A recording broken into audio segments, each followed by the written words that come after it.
සුබ දවසක් ඔයාලට. අදත් මම අලුත් වීඩියෝ එකක් අරගෙන ආවා 2017 සාමාන්‍ය පෙළ ප්‍රශ්න පත්‍රයේ බහුවර්ණ ප්‍රශ්න පත්‍රය විවරණය කරන්න. ඉතින් අපි 2016 ප්‍රශ්න පත්‍රය විවරණය කරා. ඒක නොබලපු කෙනෙක් ඉන්නවා නම් channel එකේ ඒ වීඩියෝ එක තියෙනවා. ඒක බලන්න පුළුවන්.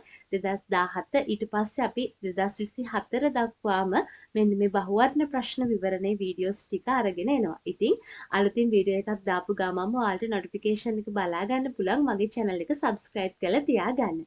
හරි, අපි එහෙනම් යමු වීඩියෝ එකට. මොනවද 2017 අවුරුද්දේ ඇවිත් තියෙන MCQ ප්‍රශ්න කියලා බලන්න. හරි. පුතේ මම ඔයාලට කිව්වා අලුතින් පොතක් ගන්න 2016 ප්‍රශ්න පත්‍රය විවරණය කරන්න කියලා. ඉතින් ඒ වගේම ඒ පොතේම දෙවනි පේපර් එක විදිහට 2017 ප්‍රශ්න පත්‍රය විවරණය කරන්න පටන් ගන්න. හරි. ඉතින් පළවෙනි ප්‍රශ්න විදිහට අපෙන් අහලා තියෙන්නේ පහත දැක්වෙන කුමන ශාකය විවෘත බීජක ශාකයක් වේද කියලා. ඉතින් පුතේ ඔයාලට මෙන්න මේකට පුංචි විවරණයක් හදාගන්න පුළුවන්. මේක ඔයාලට ගොඩක් වටිනවා. පුතාලා දන්නවා ශාක ගත්තාන් පස්සේ ප්‍රධාන කොටස් දෙකකට බෙදෙනවා නේද? ශාක ප්‍රධාන කොටස් දෙකකට බෙදෙනවා. මොනවද ශාක බෙදෙන ප්‍රධාන කොටස් දෙක? සපුෂ්ප ශාක සහ අපුෂ්ප ශාක කියලා නේද? පුෂ්ප හට ගන්නා ශාක සහ පුෂ්ප හට නොගන්නා ශාක. අපුෂ්ප ශාක සහ සපුෂ්ප ශාක කියලා. හරි. ඊට පස්සේ අපුෂ්ප ශාක ගත්තාන් පස්සේ අපුෂ්ප ශාක ආය ප්‍රධාන කොටස් දෙකකට බෙදෙනවා. බීජ හට නොගන්නා අපුෂ්ප ශාක සහ බීජ හට ගන්නා අපුෂ්ප ශාක කියලා. පුතේ මෙතෙන්දී බීජ හට නොගන්නා අපුෂ්ප ශාක විදිහට අපිට ගන්න පුළුවන් මාකැන්ටියා, පොගනාටුම්, සෙලජිනෙල්ලා නේද? නෙප්‍රොලොෆිස් වගේ ශාක විශේෂ. ඒව තමයි බීජ හට නොගන්නා අපුෂ්ප ශාක. එතකොට බීජ හට ගන්නා අපුෂ්ප ශාක තියෙනවා. මෙන්න මේ බීජ හට ගන්නා අපුෂ්ප ශාක වලට විශේෂ නමක් කියනවා පුතේ විවෘත බීජක ශාක කියලා. ඉතින් මේ නම මතක තියාගන්න ඕන. බීජ හට ගන්නා අපුෂ්ප ශාක වලට කියනවා විවෘත බීජක ශාක කියලා. එහෙම කියන්න හේතුව තමයි මේ වගේ බීජ ඵලයකින් මේ ආවරණය වෙන්නේ නැහැ. බීජ එළියට විවෘත වෙලා තියෙන්නේ. ඒක නිසා අපි කියනවා විවෘත බීජක ශාක කියලා. එහෙනම් පුතේ මතක තියාගන්න විවෘත බීජක ශාක වලට අපිට උදාහරණ විදිහට ගන්න පුළුවන් ශාක දෙකක් තියෙනවා පුතාලා දන්නවා. මඩු සහ පයිනස් නේද? මඩු සහ පයිනස් කියන ශාක දෙක විවෘත බීජක ශාක. හරි. ඊට පස්සේ සපුෂ්ප ශාක ගත්තාන් පස්සේ සපුෂ්ප ශාකත් ප්‍රධාන කොටස් දෙකකට බෙදෙනවා.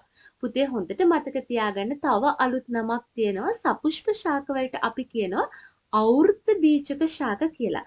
අවෘත බීජක ශාක කියන්න හේතුව තමයි මේ ශාකවල බීජ ඵලයකින් ආවරණය වෙලා තියෙනවා. එතකොට සපුෂ්ප ශාක ප්‍රධාන කොටස් දෙකක් තියෙනවා. ඒක බීජපත්‍රී ශාක සහ ද්විබීජපත්‍රී ශාක. ඉතින් පොදුවේ මේ සපුෂ්ප ශාක වලට කියනවා අවෘත බීජක ශාක කියලා. එතකොට ඒක බීජපත්‍රී ශාකයක් වුණත් ද්විබීජපත්‍රී ශාකයක් වුණත් මෙන්න මේ සපුෂ්ප ශාක නැත්නම් අවෘත බීජක පත්‍ර ශාක ගොඩට තමයි වැටෙන්නේ. හරි. එහෙනම් අපෙන් ප්‍රශ්න අහලා තියෙන්නේ විවෘත බීජක ශාකයක් සඳහා උදාහරණ. පුතේ විවෘත බීජක කියලා කියන්නේ බීජ හට ගන්නා අපුෂ්ප ශාකයක්. එහෙනම් උදාහරණ විදියට තියෙන්නේ මඩු සහ පයිනස්. මෙතෙන්දී උත්තරේ විදියට අපිට ගන්න පුළුවන් 4 වෙනි පිළිතුර. හරි. අපි යමු දෙවෙනි ප්‍රශ්නෙට. දෙවෙනි ප්‍රශ්නේ අපෙන් අහන්නේ බල ගූර්ණයේ ඒකක කුමක්ද කියලා. පුතාලා දැනගන්න ඕන බල ගූර්ණයේ සමීකරණය මොකක්ද කියලා. ඉතින් මේකේ විවරණය හදද්දී පුතාලට ලියන්න පුළුවන් බල ගූර්ණය කියන්නේ මොකක්ද සහ බල ගූර්ණය කියනගේ ගණනය කරන සමීකරණය. මම කෙටියෙන් සමීකරණය කියන්නම්. බල ගූර්ණය සමානයි බලයේ විශාලත්වය ගුණ කරන්න ඕන භ්‍රමණ අක්ෂයේ සිට බලයේ ක්‍රියාරේඛාවට තියෙන ලම්බ දුරේ. හරිද? මම ආයෙ කියන්නම්. බල ගූර්ණය සමානයි බලයේ විශාලත්වය ගුණ කිරීම අක්ෂයේ සිට බලයේ ක්‍රියා රේඛාවට තියෙන ලම්බ දුර. ඉතින් පුතේ අපි බලයේ විශාලත්වයක් මනින්නේ නිව්ටන් වලින් නේද? බලයක් මනින්නේ නිව්ටන් වලින්. එතකොට මෙතෙන්දී ඊළඟ එක අක්ෂයේ සිට බලයේ ක්‍රියා රේඛාවට තියෙන ලම්බ දුර අපි ඒක මනිනවා මීටර් වලින්. එහෙනම් බල ගූර්ණයේ ඒකක විදියට එන්නේ නිව්ටන් මීටර්. පිළිතුර අංක 3. හරි. ඊළඟ ප්‍රශ්නේ බලන්න. මිනිසාගේ නයිට්‍රජනීය බහිස්රාවය සඳහා ප්‍රධාන වශයෙන් දායක වන ඉන්ද්‍රිය වන්නේ. පුතාලා දන්නවා 11 ශ්‍රේණී පොතේ තියෙනවා අපිට පද්ධති කිහිපයක් ඉගෙන ගන්න නේද? මෙතනින් අපිට ඉගෙන ගන්න තියෙනවා මෙන්න මේ බහිශ්‍රාවය සඳහා වැදගත් වෙන කොටස් මොනවද කියලා. ඉතින් පුතේ මෙන්න මේ යටතේ මම ඔයාලට කියනවා මේකේ විවරණය හදද්දී මෙන්න මේ කොටසේ පොඩි වගුවක් තියෙනවා. හරිද? පුතාලා අන්නේ වගුව පොතේ ලියා ගන්නව නම් වඩා හොඳයි. එතකොට ඒ වගුවේ තියෙනවා බහිශ්‍රාවී ද්‍රව්‍ය, බහිශ්‍රාවී ඉන්ද්‍රිය සහ බහිශ්‍රාවී ද්‍රව්‍ය පිට කරන ආකාර. නේද? මේක පුතාලා 8 වසරේදී වගේ ඉගෙනගෙන තියෙන කොටසක්. අන්න ඒ කොටස තියෙනවා 11 ශ්‍රේණියේ එක කොටස 156 පිටුව. හරිද? වගුවක් තියෙනවා 11 ශ්‍රේණියේ එක කොටස 156 වෙනි පිටුව. අන්න පුතාලා විවරණය හදද්දී අන්නේ වගුව එතෙන්ට ඇතුළත් කරගන්න. එතකොට එතෙන්දී බහිශ්‍රාවී ද්‍රව්‍ය මොනවද? බහිශ්‍රාවී ඉන්ද්‍රිය මොකක්ද? බහිශ්‍රාවී ද්‍රව්‍ය පිට කරන ආකාරය මොකක්ද කියන එක අධ්‍යයනය කරන්න පුළුවන්. ඉතින් මෙතෙන්දී ප්‍රශ්නය අහන්නේ මිනිසාගේ නයිට්‍රෝජනීය බහිශ්‍රාවය සඳහා ප්‍රධාන වශයෙන් දායක වන ඉන්ද්‍රිය වුක්ක. හරිද? එහෙනම් මතක තියාගන්න මිනිසාගේ නයිට්‍රෝජනීය බහිශ්‍රාවයට ප්‍රධාන වශයෙන් දායක වන ඉන්ද්‍රිය මොකක්ද කියලා අහන්නේ. ඒ ඉන්ද්‍රිය තමයි පුතේ වුක්ක කියලා කියන්නේ. එතකොට සාමාන්‍යයෙන් වුක්ක නැත්නම් අපි කියනවා වකුගඩු කියලා. වකුගඩු වලින් යූරියා යූරික් අම්ලය වගේ නයිට්‍රෝජනීය බහිශ්‍රාවී ඵල ප්‍රධාන වශයෙන් පිට කරනවා. යූරියා යූරික් අම්ලය. අන්න ඒක නිසා මිනිසාගේ නයිට්‍රෝජනීය බහිශ්‍රාවයට ප්‍රධාන වශයෙන්ම දායක වන ඉන්ද්‍රිය තමයි වුක්ක කියලා කියන්නේ. වුක්ක කියලා කියන්නේ පුතේ වකුගඩු වලටම තමයි. හරි. අපි යන් 4 වෙනි ප්‍රශ්නයට පහත කුමන ද්‍රව්‍ය ජලය සමග මිශ්‍ර කළ විට විෂම ජාතිය මිශ්‍රණයක් ලැබේද? හරි. මෙතනත් පුතාලට පොඩි chart එකක් හදන්න පුළුවන් මිශ්‍රණ ගැන. නේද පුතාලා දන්නවා මිශ්‍රණ ගැන කතා කරද්දී මිශ්‍රණ ආකාර දෙකක් තියෙනවා. සමජාතීය මිශ්‍රණ සහ විෂම ජාතීය මිශ්‍රණ. සමජාතීය මිශ්‍රණ තියෙනවා. ඊට පස්සේ අනෙක් මිශ්‍රණ ආකාරය තමයි විෂම ජාතීය මිශ්‍රණ. හරි. ඊට පස්සේ පුතාලට පුළුවන් මොනවද මේ සමජාතීය මිශ්‍රණයක් කියන්නේ? මොකක්ද මේ විෂම ජාතීය මිශ්‍රණයක් කියන්නේ කියලා ලියන්න. පුතේ සමජාතීය මිශ්‍රණයක් කියලා කියන්නේ මිශ්‍රණයේ පුරා ඒකාකාර සංයුතියක් තියෙනව නම් අපි කියනවා සමජාතීය මිශ්‍රණයක් කියලා. මිශ්‍රණයේ පුරා ඒකාකාර සංයුතියක් නැත්නම් අපි කියනවා විෂම ජාතීය මිශ්‍රණයක් කියලා. එතකොට සාමාන්‍යයෙන් සමජාතීය මිශ්‍රණයක් ගත්තන් පස්සේ මිශ්‍රණයේ පුරා වර්ණය, විනිවිද පේන ස්වභාවය වගේ දේවල් සමානයි. හැබැයි විෂම ජාතීය මිශ්‍රණයක වර්ණය, විනිවිද පේන ස්වභාවය වගේ දේවල් සමාන වෙන්නේ නැහැ. හරිද? මෙන්න මේ වගේ පුංචි නෝට් එකක් පුතාලට ලියා ගන්න පුළුවන්. ඊට අමතරව ඔයාලට ඕන නම් සමජාතීය සහ විෂම ජාතීය මිශ්‍රණ වලට උදාහරණ ඇතුළත් වගුවක් තියෙනවා 11 ශ්‍රේණිය මිශ්‍රණ පාඩමේ 33 පිටුවේ. හරිද? අන්නේ වගුවත් ඇතුල් කරගන්න පුළුවන් පුතාලාගේ විවරණයට. හරි. එහෙනම් අපි බලමු පහත කුමන ද්‍රව්‍ය ජලය සමග මිශ්‍ර කරාම විෂම ජාතීය මිශ්‍රණයක් ලැබේද කියලා. කොපර් සල්ෆේට් ගත්තන් පස්සේ පුතේ ජලයත් එක්ක මිශ්‍ර කරාම නිල් පාට ද්‍රාවණයක් හැදෙන්නේ.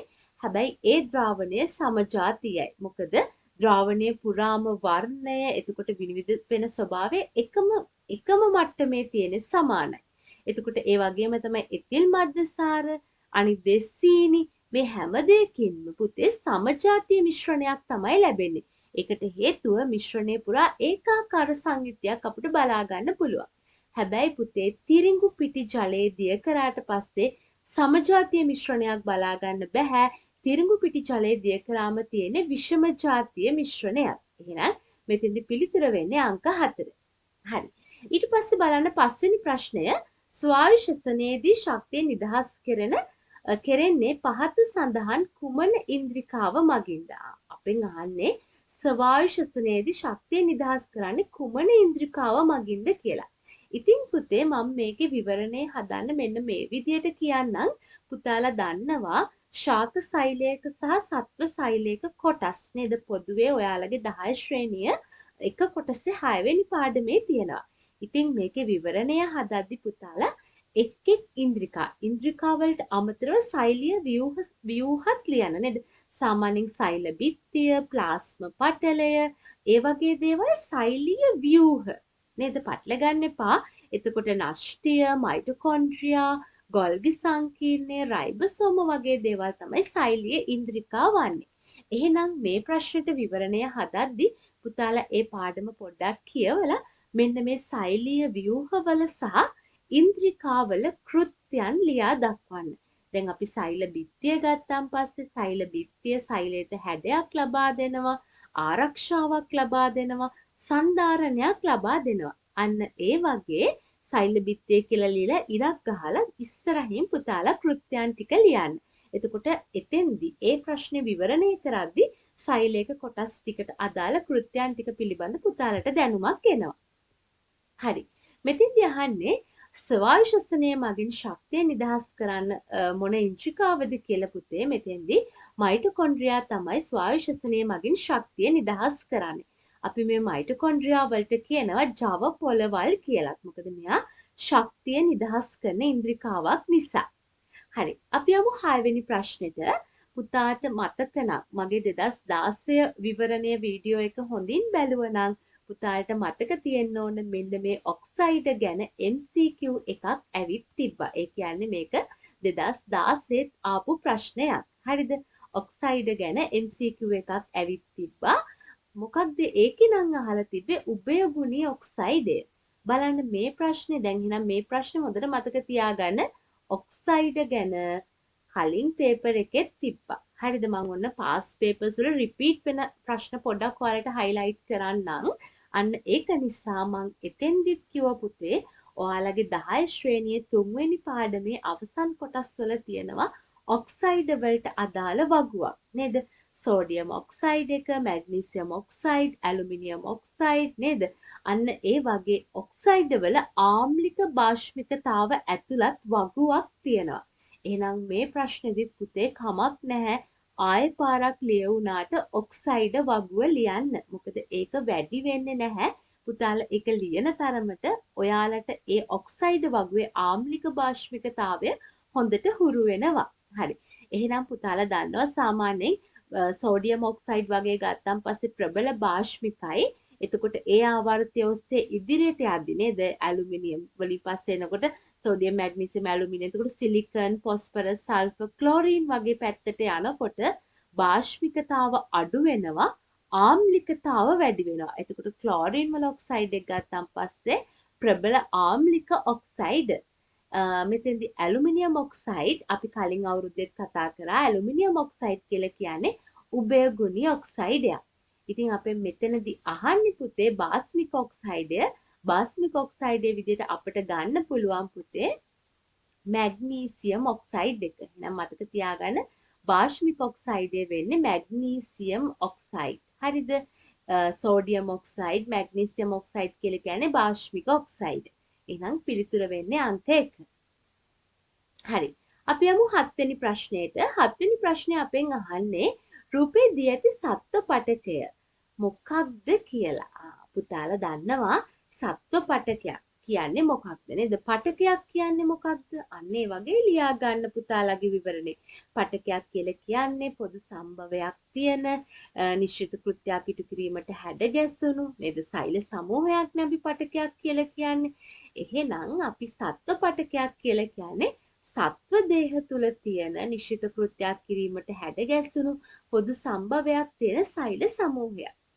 සත්ව පටකාකාර 4ක් අපි ඉගෙන ගන්නවා. පුතාලා දන්නවා අපිච්ඡද පටකය, සම්බන්ධක පටකය, පේශි පටකය, ස්නායු පටකය මේ ඔක්කොම සත්ව පටක. හරි. එහෙනම් මෙතෙන්දි තියෙන්නේ පුතේ සත්ව පටකයක් විදියට අපිච්ඡද පටකය. පුතාලට හුරු වෙන්න ඕන මේ රූප සටහන. අපිච්ඡද පටකයක රේඛීය සටහනක් තමයි මේ දක්වලා තියෙන්නේ. එතකොට පුතේ මේකේ කොටස් නම් කරොත් පුතාලා මේ වගේ විවරණයක් කරද්දි මේ වගේ අපිච්ඡද පටකයේ රේඛීය සටහන ඇඳලා කොටස් නම් කරන්න. එතකොට මේ පහළින්ම තියෙන්නේ පුතේ පුතාලට මතක ඇති පාදස්ත පටලය. නේද? පහළින්ම තියෙන පටලයට කියනවා අපි පාදස්ත පටලය කියලා. එතකොට මේ තියෙන්නේ නෂ්ටිය. නේද? මේ තියෙන්නේ නෂ්ටි. එතකොට මේ තියෙන්නේ පුතේ දැන් මෙන්න මේ විදිහට මේ තියෙන්නේ තදින් ඇසිරුණු සෛල. තදින් ඇසිරුණු සෛල තමයි මෙන්න මේ විදිහට තියෙන්නේ. එහෙනම් මේ තියෙන්නේ අපිච්ඡද පටකයක්. පිළිතුර අංක 3. හරි. ඊට පස්සේ බලමු බයිසිකල් ඩයිනමෝවක් තුළ සිදුවන පහත දැක්වෙන්නේ කුමන ශක්ති පරිවර්තනයක්ද කියලා අහනවා. පුතාලා දන්නවා බයිසිකල් ඩයිනමෝවේ බයිසිකලේ රෝදය කැරකෙනකොට ඩයිනමෝවෙන් විද්‍යුත් ශක්තියක් නිපද වෙනවා. ඒ විද්‍යුත් ශක්තිය මගින් පුළුවන් අර ඉදිරිපස සම්බන්ධ කරලා තියෙන ලාම්පුව දල්වන්න. හරි පුතාලා දන්නවා අනිවාර්යෙන්ම ඩයිනමෝවක විද්‍යුතය නිපදවන්න නම් රෝදය චලනය වෙන්න ඕන. එහෙනම් චාලක ශක්තිය තමයි විද්‍යුත් ශක්තිය බවට පරිවර්තනය වෙන්නේ. පුතේ මෙතෙන්දි මට කියන්න ඕන වැදගත් දේ තමයි මේකෙදි 2017 පේපර් එකේ පිළිතුර විදියට අරගෙන තියෙන අංක 3. හැබැයි පුතාලා බලයි මෙතන තියෙන යාන්ත්‍රික ශක්තිය කියලා නේද? නේද? දැන් බලන්න පුතාලා දන්නවා යාන්ත්‍රික ශක්තිය ආකාර දෙකක් තියෙනවා. එකක් චාලක ශක්තිය, අනිත් එක තමයි විභව ශක්තිය. එතකොට චාලක ශක්තිය හා විභව ශක්තිය පොදුවේ ගත්තම අපි කියනවා යාන්ත්‍රික ශක්තිය කියලා. එතකොට පුතේ ඇත්තටම බයිසිකල් ඩයිනමෝවකින් විදුලිය නිපදවීමේදී සිදුවන්නේ අර යාන්ත්‍රික ශක්තිය විද්‍යුත් ශක්තිය බවට පත් වෙනවා. ඇත්තට මෙතන යාන්ත්‍රික ශක්තිය විදිහට තියෙන්නේ චාලක ශක්තිය. එහෙනම් මෙතෙන්දී චාලක ශක්තිය තමයි විද්‍යුත් ශක්තිය බවට පත් වෙන්නේ. පිළිතුර අංක 3 විදිහට ගන්න පුළුවන්. හරි. අපි යමු 9 වෙනි ප්‍රශ්නෙට. ජීවිත තුළ සිදුවන ජෛව රසායනික ප්‍රතික්‍රියා උත්ප්‍රේරණය කරනු ලබන්නේ. මෙතනත් වැදගත් දෙයක්. ප්‍රෝටීන සම්බන්ධයෙන් අහලා තියෙන්නේ. පුතාලා දන්නවා ප්‍රෝටීන් වලට උදාහරණයක් තියෙනවා එන්සයිම කියලා. මොනවද මේ එන්සයිම කියලා කියන්නේ? ජීවින් තුළ සිදුවන ජෛව රසායනික ප්‍රතික්‍රියාවල ශීඝ්‍රතාව වැඩි කිරීම සඳහා අවශ්‍ය වන ජීවීන් විසින්ම නිපදවන විශේෂිත ප්‍රෝටීන් එකක් තමයි එන්සයිම කියලා කියන්නේ. එහෙනම් පුතේ හොඳට මතක තියාගන්න මේ එන්සයිම වලට පුළුවන් ජෛව රසායනික ප්‍රතික්‍රියාවල ශීඝ්‍රතාව වැඩි කරන්න. තවත් විදියකින් කිව්වොත් ජෛව රසායනික ප්‍රතික්‍රියා උත්ප්‍රේරණය කරන්න පුළුවන් මේ එන්සයිම වලට. එහෙනම් මෙතෙන්දී අපෙන් අහන්නේ ජීවීන් තුළ සිදුවන ජෛව රසායනික ප්‍රතික්‍රියා උත්ප්‍රේරණය කරනු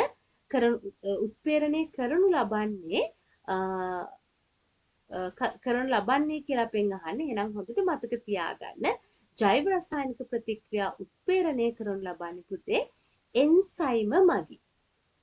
මට මෙතෙන්දී තව වැදගත් දෙයක් කියන්න තියෙනවා. මෙන්න මේ පොයින්ට්ස් ටික හොඳට මතක තියාගන්න සහ නෝට් ඩවුන් කරගන්න. අපෙන් අහන්න පුළුවන් ජෛව රසායනික ප්‍රතික්‍රියා උත්ප්‍රේරණය කරන ප්‍රෝටීන. උදාහරණය තමයි එන්සයිම. තව අහන්න පුළුවන් සමායෝජනය සහ සමස්ථිතිය සඳහා හේතු වන ප්‍රෝටීනය. එතකොට සමායෝජනය සහ සමස්ථිතියට හේතු වෙන්නේ පුතේ හෝමෝන. තව අහන්න පුළුවන් දෙයක් තියෙනවා රෝගකාරක ශුද්‍ර ජීවීන්ගෙන් දේහය ආරක්ෂා කරගන්න ප්‍රතිදේහ නිපදවනවා. නේද? රෝගකාරක ශුද්‍ර ජීවීන්ගෙන් දේහය ආරක්ෂා කර ගැනීමට ප්‍රතිදේහ නිපදවනවා. හොඳට මතක තියාගන්න මේ ප්‍රතිදේහ කියලා කියන්නේ ප්‍රෝටීන් එකක්ම තමයි. එහෙනම් මෙතෙන්දී අපිට පිළිතුර විදියට අංක 2 ගන්න පුළුවන්. එන්සයිම. හරි. අපි බලමු 10 වෙනි ප්‍රශ්නය.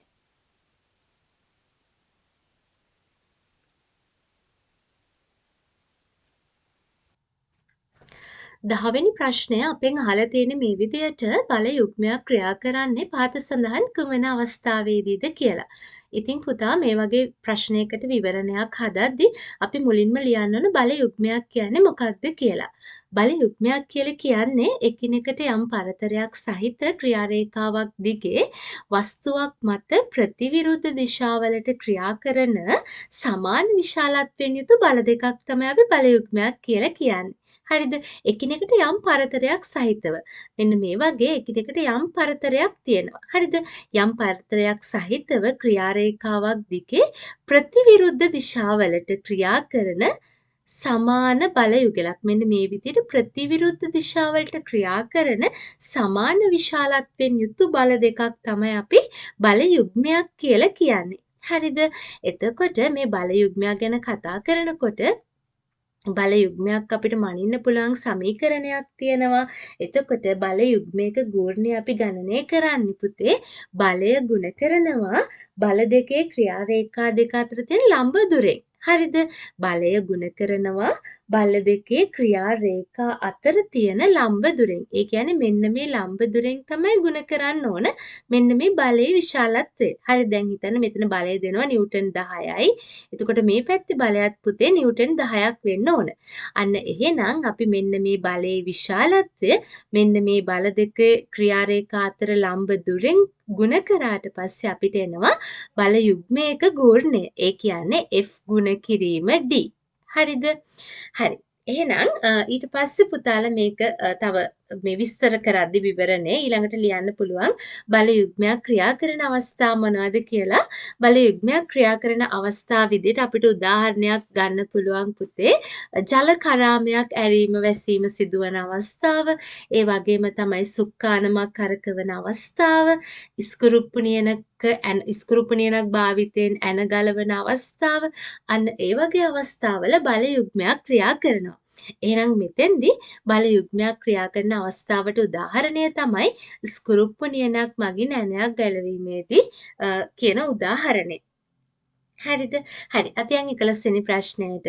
11 වෙනි ප්‍රශ්නේ අපෙන් අහන්නේ ඇලුමිනියම් ධන 3 අයනයේ ඇති ඉලෙක්ට්‍රෝන ගණන හා ප්‍රෝටෝන ගණන පිළිවෙලින්. මේකත් පුතේ නිතරම අහන ප්‍රශ්නයක්. අපි බලමු ඇලුමිනියම් ගත්තම පුතාලා දන්නවා පරමාණුක ක්‍රමාංකය. අපිට ප්‍රශ්නේ දීලා තියෙන ඔයාගේ පරමාණුක ක්‍රමාංකය 13යි කියලා. එහෙනම් ඇලුමිනියම් වල පරමාණු ක්‍රමාංකය 13 නම් අපිට පුළුවන් ඇලුමිනියම් වල ඉලෙක්ට්‍රෝන වින්‍යාසය ලියන්න නේද? 2යි 8යි 3යි. බලන්න ඇලුමිනියම්ගේ අවසාන ශක්ති මට්ටම නැත්නම් සංයුෂිතා කවචයේ තියෙනවා ඉලෙක්ට්‍රෝන 3ක්. අන්න ඒක නිසා ඇලුමිනියම් මොකද කරන්නේ? ඒ ඉලෙක්ට්‍රෝන 3 පිට කරනවා නේද? ඒ ඉලෙක්ට්‍රෝන 3 පිට කළා ඇලුමිනියම් උච්ච වායු වින්‍යාසයකට එනවා. පුතේ මෙන්න මේ තියෙන ඉලෙක්ට්‍රෝන 3 පිට කරාට පස්සේ එන්නේ ඇලුමිනියම් ධන 3 අයනය. හොඳට මතක තියාගන්න ඉලෙක්ට්‍රෝන පිට කිරීම නිසා ඇතිවන්නේ ධන අයන, ඉලෙක්ට්‍රෝන ලබා ගැනීම නිසා ඇතිවන්නේ ඍණ අයන. එහෙනම් මෙතෙන්දී ඇලුමිනියම් එයාගේ අවසාන ශක්ති මට්ටමේ තියෙන ඉලෙක්ට්‍රෝන 3 පිට කරලා ඇලුමිනියම් ධන 3 අයනය හැදුනා. හරි. අපෙන් අහන්නේ ඉලෙක්ට්‍රෝන ගාන හා ප්‍රෝටෝන ගණනනේ. එතකොට ශක්ති මට්ටම් වල තියෙන ඉලෙක්ට්‍රෝන කලින් නම් ඇලුමිනියම් පරමාණුවේ ඉලෙක්ට්‍රෝන තිබ්බ 13ක්. හැබැයි ඇලුමිනියම් ධන 3 අයනය ගනිද්දි මේ අවසාන ශක්ති මට්ටමේ තියෙන ඉලෙක්ට්‍රෝන පිට වුණ නිසා දැන් තියෙන්නේ ඉලෙක්ට්‍රෝන 10යි. හැබැයි ප්‍රෝටෝන ගාන වෙනස් වෙන්නේ නැහැ. පුතාලා දන්නවා පරමාණුක ක්‍රමාංකය කියලා කියන්නේ මූල ද්‍රව්‍ය පරමාණුවක තියෙන ප්‍රෝටෝන ගණනනේ. ප්‍රෝටෝන තියෙන නෂ්ටියේ නේද? එතකොට ඉලෙක්ට්‍රෝන තමයි පිටවීම හරි ලබා ගැනීම හරි සිදු වෙන්නේ. ප්‍රෝටෝන සංඛ්‍යාව වෙනසක් වෙන්නේ නැහැ ප්‍රෝටෝන නෂ්ටියේ තියෙන නිසා. එහෙනම් මෙතෙන්දී ඇලුමිනියම් ධන 3 අයනයේ තියෙන ඉලෙක්ට්‍රෝන ගණන සහ ප්‍රෝටෝන ගණන පිළිවෙලින් 10 සහ 13 තමයි අපිට පිළිතුර විදියට ගන්න තියෙන්නේ. හරි. අපි යමු ඊළඟ ප්‍රශ්නෙට. ට්‍රිටියම් සමස්ථානිකයේ සම්මත අංකණය කුමක්ද? හරි. මොනවද මේ සමස්ථානික කියලා කියන්නේ?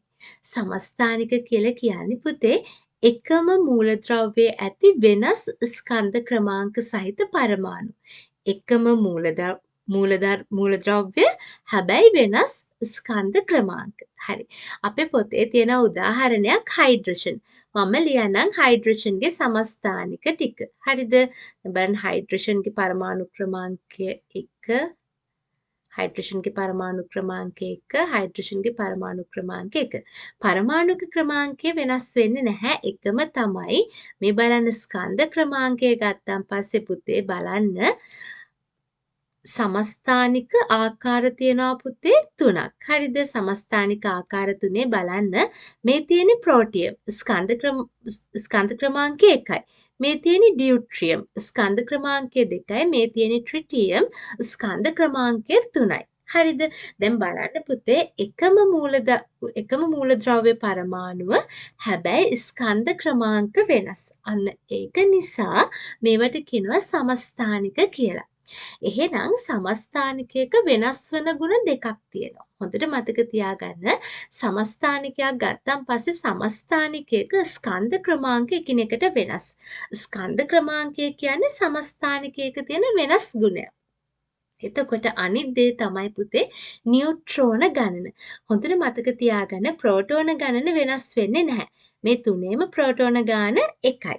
එතකොට මේ තුනේම ඉලෙක්ට්‍රෝන ගානත් එකයි. හැබැයි නියුට්‍රෝන ගාන ගත්තන් පස්සේ ප්‍රෝටියම් වල බලන්න ස්කන්ධ ක්‍රමාංකයෙන් අපි ප්‍රෝටෝන ගාන අඩු කරනවනේ. එකෙන් එකක් අඩු කරාම නියුට්‍රෝන ගාන බිඳුවයි. මම මෙතනම ලියන්නම් නියුට්‍රෝන ගාන බිඳුවයි. බලන්න ඩියුට්‍රියම් වල නියුට්‍රෝන ගාන එකයි. ට්‍රිටියම් වල නියුට්‍රෝන ගාන 3යි පුතේ. නේද? අන්න මොකක්ද වෙලා තියෙන්නේ? ට්‍රිටියම් වල නියුට්‍රෝන ගාන 2යි 3යි නෙමෙයි 2යි. මොකක්ද වෙලා තියෙන්නේ? නියුට්‍රෝන ගානත් එකිනෙකට වෙනස් වෙලා තියෙනවා. එහෙනම් ඔන්න මතක තියාගන්න සමස්ථානිකයක ස්කන්ධ ක්‍රමාංකයක් වෙනස් වෙනවා නියුට්‍රෝන ගානත් වෙනස් වෙනවා. වෙනස් වන ලක්ෂණ වෙන්නේ ඒවා. හරි. අනිත් දේ තමයි පුතේ මට වැදගත් පොයින්ට් එකක් කියන්න තියෙනවා මෙන්න මෙයා ගැන. පුතාලා දන්නවා ක්ලෝරීන් වායු නියඳයක් ගත්තොත් ක්ලෝරීන් වල මෙන්න මේ විදිහේ සමස්ථානික එන්න පුළුවන්. ක්ලෝරීන් 1735 ඉන්න පුළුවන්. ක්ලෝරීන් 1737 ඉන්න පුළුවන්. පුතේ මතක තියාගන්න ක්ලෝරින් වායු නියඳියක වැඩිපුර ප්‍රමාණයක් ඉන්නේ. ඒ කියන්නේ 75ක් වගේ වැඩි ප්‍රමාණයක් ඉන්නේ ක්ලෝරින් 1735 කියන සමස්ථානිකය. හැබැයි මෙන්න මේ ක්ලෝරින් 1737 කියන සමස්ථානිකයේ ඉන්නේ 125ක් වගේ. පුතාලගේ විවරණය පැත්තකින් මෙන්න මේ මම දැන් කියපු කතාවත් නෝට් කරලා තියාගන්න. හරි. අපි බලමු ඊළඟ ප්‍රශ්නය. සුළඟ මගින් ව්‍යාප්ත වීම සඳහා හොර ශාකයේ බීජ පහත සඳහන් කුමන අනුවර්තනය දක්වයිද? පුතාලා මගේ 2016 විවරණයේ සාකච්ඡා කරන එක බැලුව නම් පුතාලට මතක ඇති මේ සම්බන්ධ ප්‍රශ්නයක් 2016 පේපර් එකෙත් තිබුණා. එහෙනම් පුතේ මෙන්න මේ වගේ හැම අවුරුද්දෙම අහන ප්‍රශ්න තියෙනවා නම් පුතාලා මෙන්න මේ විවරණ highlight කරගන්න. එකම කලර් එකක් තියාගන්න. එතකොට පුතාලට මේ පොත නිතර නිතර ස්ටඩි කරනකොට මේ වගේ නිතර අහන ප්‍රශ්න බලා ගන්න පුළුවන්. එහෙනම් ඔන්න 2016 පේපර් එකේ වරා ගැන අහලා තිබ්බේ සුළඟ මගින් ව්‍යාප්තන බීජයක් වන වරා ගැන තමයි ප්‍රශ්න තිබ්බේ. ඒ ප්‍රශ්නෙත් highlight කරන්න. මෙන්න මේ ප්‍රශ්නෙත් ඒ කලර් එකෙම highlight කරන්න. මොකද මෙතනදි අහලා තියෙන්නේ බීජ ව්‍යාප්තිය ගැන. හරිද? සුළඟ මගින් ව්‍යාප්ත වීම සඳහා හොර බීජයේ තියෙන අනුවර්තනයක් තමයි අහන්නේ. හොර කියලා කියන්නේ පුතේ මෙන්න මේ වගේ ස්වරූපයක් තියෙන බීජයක්. හරිද? හොර බීජය ගත්තා මෙන්න මේ වගේ ස්වරූපයක් තමයි තියෙන්නේ. හරි. අන්න එතකොට බලන්න හොර බීජයේ තියෙනවා පුතේ මෙන්න මේ වගේ තටු වැනි ව්‍යුහ. හරිද? මෙන්න මේ වගේ තටු වැනි ව්‍යුහ තියෙනවා. ඒක නිසා තමයි මෙයා සුළඟ මගින් ව්‍යාප්ත වෙන්නේ. එහෙනම් ඔන්න සුළඟ මගින් ව්‍යාප්ත වීම සඳහා හොර බීජයේ තියෙන අනුවර්තනයක් තමයි පුතේ තටු වැනි ව්‍යුහ පිහිටීම. හරි. අපි ඊළඟ ප්‍රශ්නෙට යමු. එතකොට 13ට වෙන්න ඕන පිළිතුර අංක 1. හරිද? හරි. ඊට පස්සේ බලන්න 14 වෙනි ප්‍රශ්නය. එක්තරා සහසංයුජ සංයෝගයක් ජලය තුලදී පූර්ණ ලෙස අයනීකරණයට ලක්වේ. මෙම සංයෝගය පහත කුමක් විය හැකිද? හරි. අපි බලමු මොකක්ද මේ පූර්ණ ලෙස අයනීකරණය වෙනවා කියලා කියන්නේ. පුතේ හොඳට අහගන්න මම මේ කියන කතාව මේක හොඳට පැහැදිලි කරගන්න ඕනේ.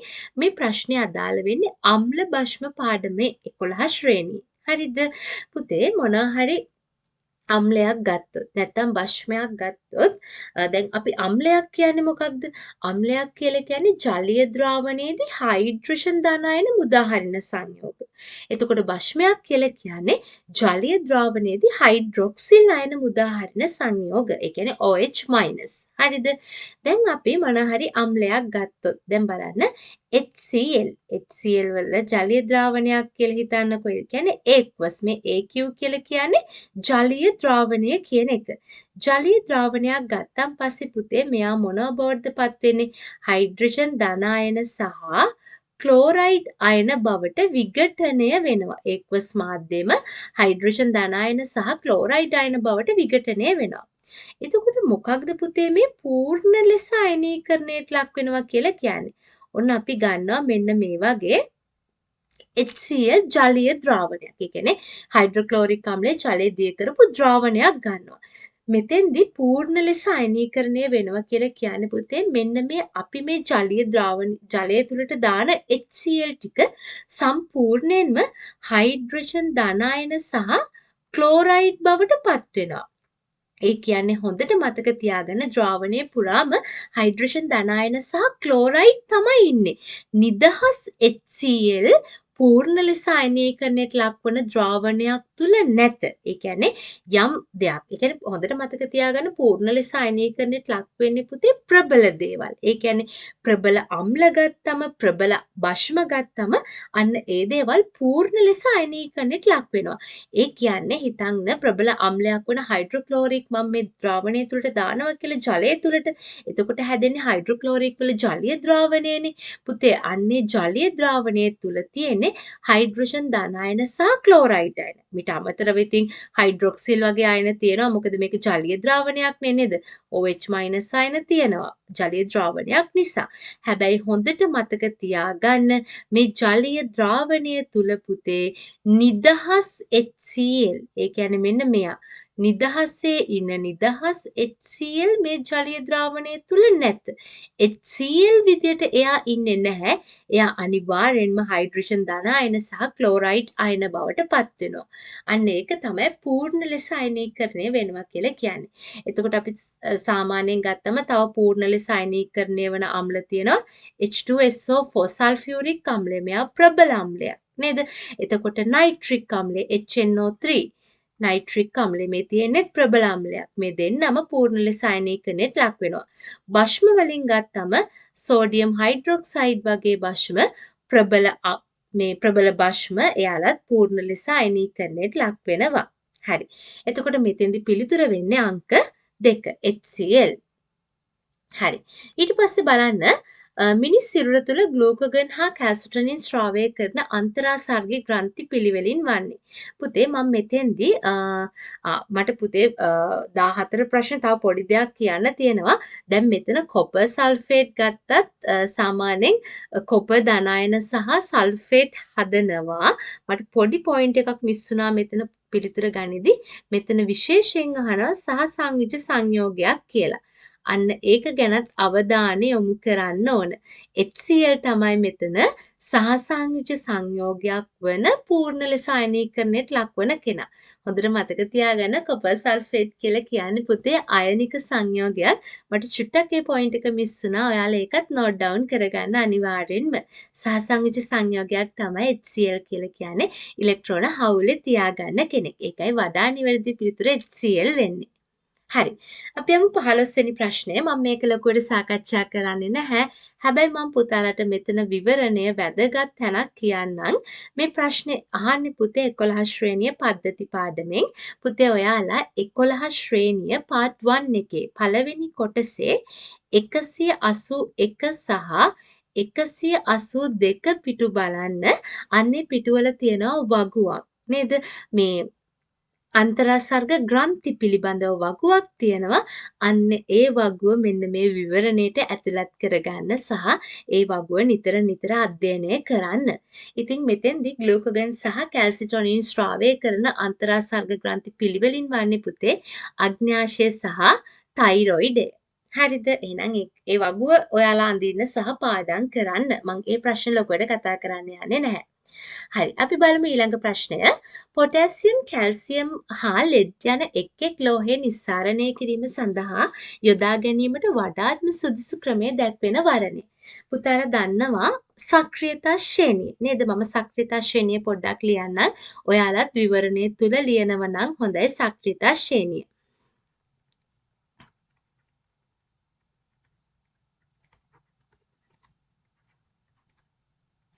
zinc, tin, lead, copper, mercury රසදිය කියලා කියන්නේ අපි. silver, platinum, gold. අවුරම් කියලා කියන්නේ නේද? හරි මේ තමයි සක්‍රියතා ශ්‍රේණිය. පුතේ මෙයාගේ තියෙන විශේෂත්වය තමයි සක්‍රියතා ශ්‍රේණියේ පහළට යනකොට තමයි සක්‍රියතාව අඩු වෙන්නේ. හරිද? මෙන්න මේ පහළට තමයි සක්‍රියතාව අඩු වෙන්නේ. එතකොට මේ උඩින් ඉන්නේ මේ පොටෑසියම්, සෝඩියම්, කැල්සියම් වගේ කට්ටිය ඉහළ සක්‍රියතාවයක් තියෙන ලෝහ. එතකොට මෙන්න මේ සිල්වර්, ප්ලැටිනම්, ගෝල්ඩ් වගේ දේවල් පහළ සක්‍රියතාවක් තියෙන ලෝහ. හරිද? මෙන්න මේ පොයින්ට්ස් ටික ඔයාලගේ විවරණේ ලියා ගන්න. සෝඩියම්, පොටෑසියම්, කැල්සියම් වගේ ඉහළ සක්‍රියතාවක් තියෙන ලෝහ නිස්සාරණය කරගන්නේ අපි විද්‍යුත් විච්ඡේදනය මගින්. ඊළඟට සිංක්, යකඩ, ටින්, SN කියන්නේ ටින්. එතකොට ලෙඩ් නේද? සිංක්, යකඩ, ලෙඩ් වගේ මධ්‍යස්ථ සක්‍රියතාවක් තියෙන ලෝහ පුතේ නිස්සාරණය කරගන්නේ ඔක්සිහරණ ක්‍රම මගින් සහ සිල්වර්, ප්ලැටිනම්, ගෝල්ඩ් වගේ සක්‍රියතාව ඉතා අඩු ලෝහ නිස්සාරණය කරගන්නේ භෞතික ක්‍රම මගින්. එහෙනම් මෙතෙන්දි අපෙන් අහන්නේ පොටෑසියම්, කැල්සියම් සහ ලෙඩ්. පොටෑසියම් කියලා කියන්නේ ඉහළ සක්‍රියතාවක් තියෙන කෙනෙක්. කැල්සියම් කියලා කියන්නේත් ඒ වගේම ඉහළ සක්‍රියතාවක් තියෙන ලෝහයක්. හැබැයි ලෙඩ් කියලා කියන්නේ මධ්‍යස්ථ සක්‍රියතාවක් තියෙන ලෝහයක්. එහෙනම් මෙතෙන්දී නිවැරදි පිළිතුර වෙන්නේ 4. මොකද ඉහළ සක්‍රියතාවක් තියෙන ලෝහ විද්‍යුත් විච්ඡේදනය මගින් නිස්සාරණය කරගන්න. පහළ සක්‍රියතාවක් තියෙන මධ්‍යස්ථ සක්‍රියතාවක් තියෙන ලෝහ අපි සාමාන්‍ය නිස්සාරණය කරගන්නේ ඔක්සිහරණ ක්‍රම මගින්. එහෙනම් පිළිතුර වෙන්නේ අංක 4. හරි අපි යමු 17 ප්‍රශ්නෙට. තිරස් බිමක් මත A ලක්ෂයට නැගෙනහිරින් B ලක්ෂයද B ලක්ෂයට උතුරින් C ලක්ෂයද පිහිටයි. කූඹියෙක් AB හා BC සරල රේඛීය මාර්ග ඔස්සේ A වල ඉඳලා C වලට ගමන් කරාලු. AB සහ BC දිග දීලා තියෙනවා කූඹියාගේ විස්ථාපනය. හරි අපි අන්තිම කූඹියාගේ ගමන් මඟ තිරස් බිමක් තියෙනවා. A ලක්ෂයේ තමයි ඉන්නේ. A වල ඉඳලා B වලට ගමන් කරනවා. නැගෙනහිර දිශාවට B වල ඉඳලා පුතේ උතුරට යන්නේ නේද? මෙන්න මේ වගේ ඉහළට යන්නේ උතුරට ගමන් කරනවා. චුට්ටක් ඒක අඳිමු. පොඩ්ඩක් උතුරට මෙන්න මේ වගේ උතුරු පැත්තට තමයි C වලට ගමන් කරන්නේ. මෙතන C තියෙනවා. මේ දිගවල් දීලා තියෙනවා AB කියන්නේ සෙන්ටිමීටර් 3යි. එතකොට BC කියන්නේ මීටර් 4යි කියලා. අපෙන් අහන්නේ කුඹියාගේ විස්ථාපනය. පුතාලා දන්නවා විස්ථාපනය කියලා කියන්නේ ආරම්භක පිහිටුමත් අවසාන පිහිටුමත් අතර තියෙන සරල රේඛීය ඈත්වීම. එහෙනම් අපෙන් අහන්නේ පුතේ මෙන්න මේ දිග. මෙන්න මේ දිග තමයි අපෙන් අහන්නේ සරල රේඛීය ඈත්වීම. අන්න එහෙනම් අපි දැන් ගණනය කරන්න ඕන මෙන්න මේ දිග කොපමණද කියලා. මෙතෙන්ට අපිට යොදන්න පුළුවන් පයිතගොරස් ප්‍රමේය. පුතාලා දන්නව නේද? දැන් මෙතන තියෙන්නේ AC වර්ගය සමානයි AC වර්ගය සමානයි 3 වර්ගය ධන 4 වර්ගය.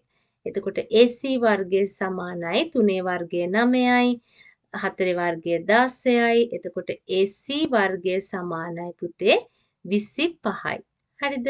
එහෙනම් AC කියලා කියන්නේ 25 වර්ග මූලය. හරිද? 25 වර්ග මූලය පුතාලා දන්නවා පිළිතුර 5යි කියලා. මීටර 5යි පිළිතුර. හරි. අපි යමු 18 ප්‍රශ්නෙට. X නම් උපාංගයක් භාවිතයෙන් මල් පෝච්චක ප්‍රතිබිම්බයේ සුදු පැහැති සිරස් තලයක් මතට ලබාගත් අවස්ථාවක් පහත දැක්වේ. හරි. එතකොට මෙතෙන්දී අපිට පුළුවන් මේ ප්‍රශ්න දිහා බලද්දී ලක්ෂණ බලන්න. වස්තුවක් තියෙනවා පුතේ. වස්තුවක තියෙන යටිකුරු ප්‍රතිබිම්බයක් සහ ප්‍රතිබිම්බයේ තිරයක් මතට අරගෙන තියෙනවා නේද? අපිට දර්පණයක් තුලින් පේන්නේ නැහැනේ ප්‍රතිබිම්බයනේ. මේ අවස්ථාවේ ප්‍රතිබිම්බයේ තිරයක් මතට අරගෙන තියෙනවා. අන්න එහෙනම් යටිකුරු ප්‍රතිබිම්බයක් පේන ප්‍රතිබිම්බයේ තිරයක් මතට ගන්නෙ මෙතෙන්දී පුතේ උත්තල කාචය. පිළිතුර වෙන අංක 4. මම කලින් විවරණය ගැන කතා කරද්දිත් පුතාලට කිව්වා කිරණ සටහන් සම්බන්ධව වෙනමම ෂෝට් නෝට් එකක් තියාගන්න. මොකද දෙක කොටසෙත් පුතාලට එසේ පාර්ට් එකේ තෝරගන්න ප්‍රශ්නයක් එනවා කිරණ සටහන් සම්බන්ධව. ඒක නිසා වෙනම ෂෝට් නෝට් එකක් එකට හදාගන්න.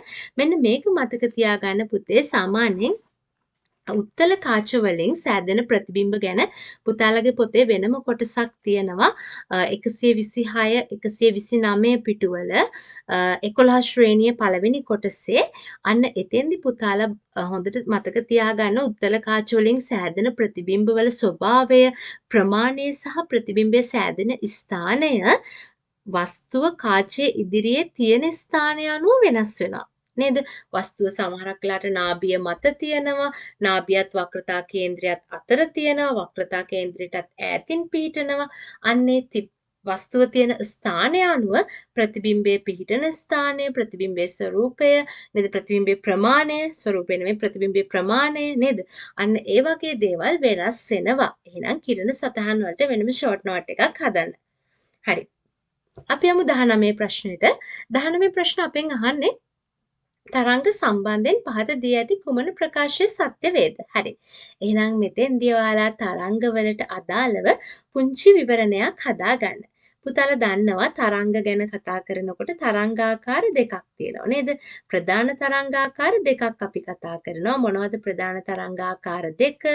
යාන්ත්‍රික තරංග සහ විද්‍යුත් චුම්බක තරංග. යාන්ත්‍රික තරංග කියලා එකක් තියෙනවා. අනිත් එක තමයි විද්‍යුත් චුම්බක තරංග. එතකොට මොකක්ද මේ දෙකේ වෙනස? විද්‍යුත් චුම්බක තරංග මේ දෙකේ වෙනස තමයි පුතේ යාන්ත්‍රික තරංග වලට ප්‍රචාරණය සඳහා පදාර්ථමය මාධ්‍යයක් අවශ්‍ය වෙනවා. හැබැයි විද්‍යුත් චුම්බක තරංග වලට ප්‍රචාරණය සඳහා පදාර්ථමය මාධ්‍යයක් අවශ්‍ය වෙන්නේ නැහැ. හරිද?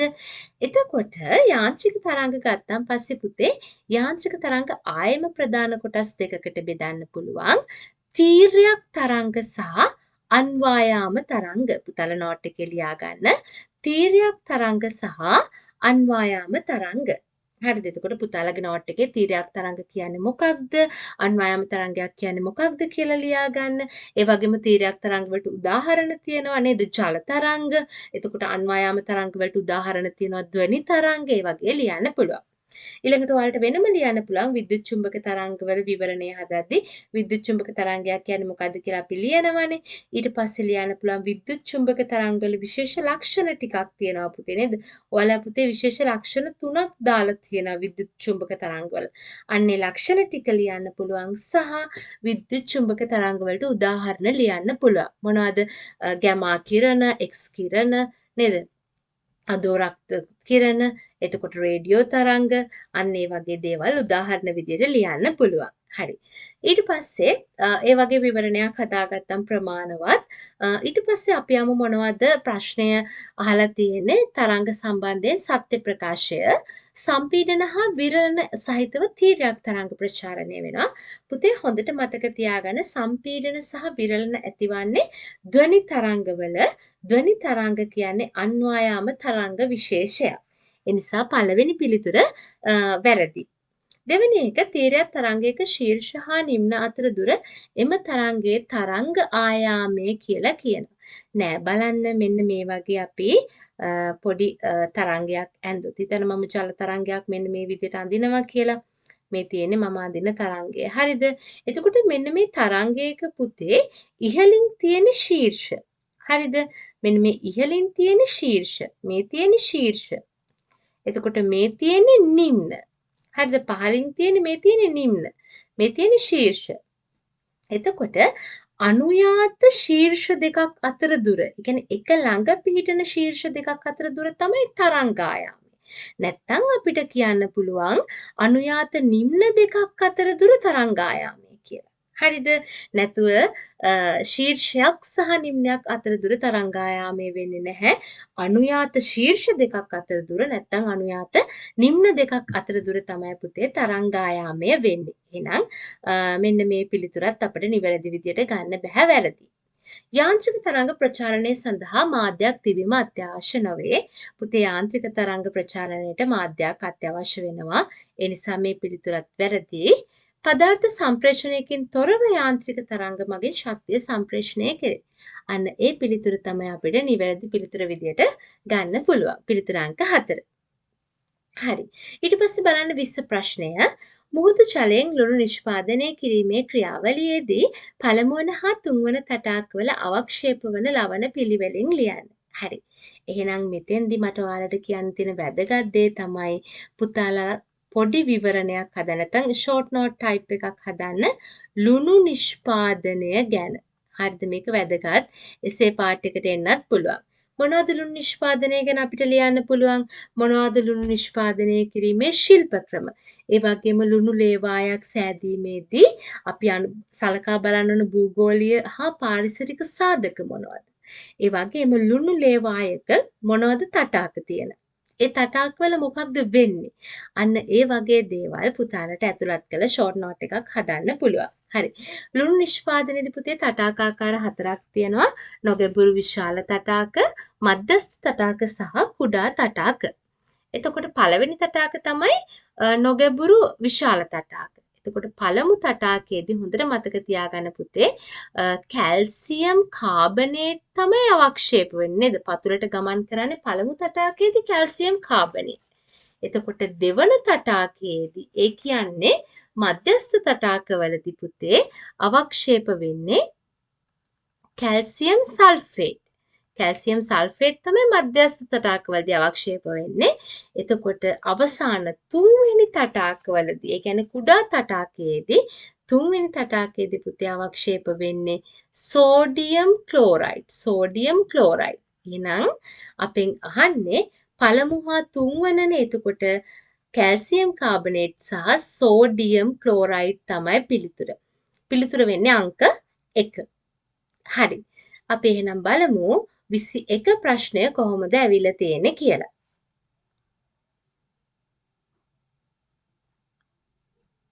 පහත දී ඇති ආහාර දාම අතුරින් වඩාත්ම කාර්යක්ෂම ආහාර දාමය තෝරන්න. හරි. අපි බලමු මොකක්ද කාර්යක්ෂම ආහාර දාමය කියලා. හරි.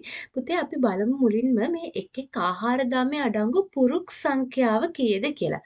බලන්න පළවෙනි ආහාර දාමය තනකොළ මුවා කොටිය. නේද? පුරුක් තියෙන්නේ 3යි.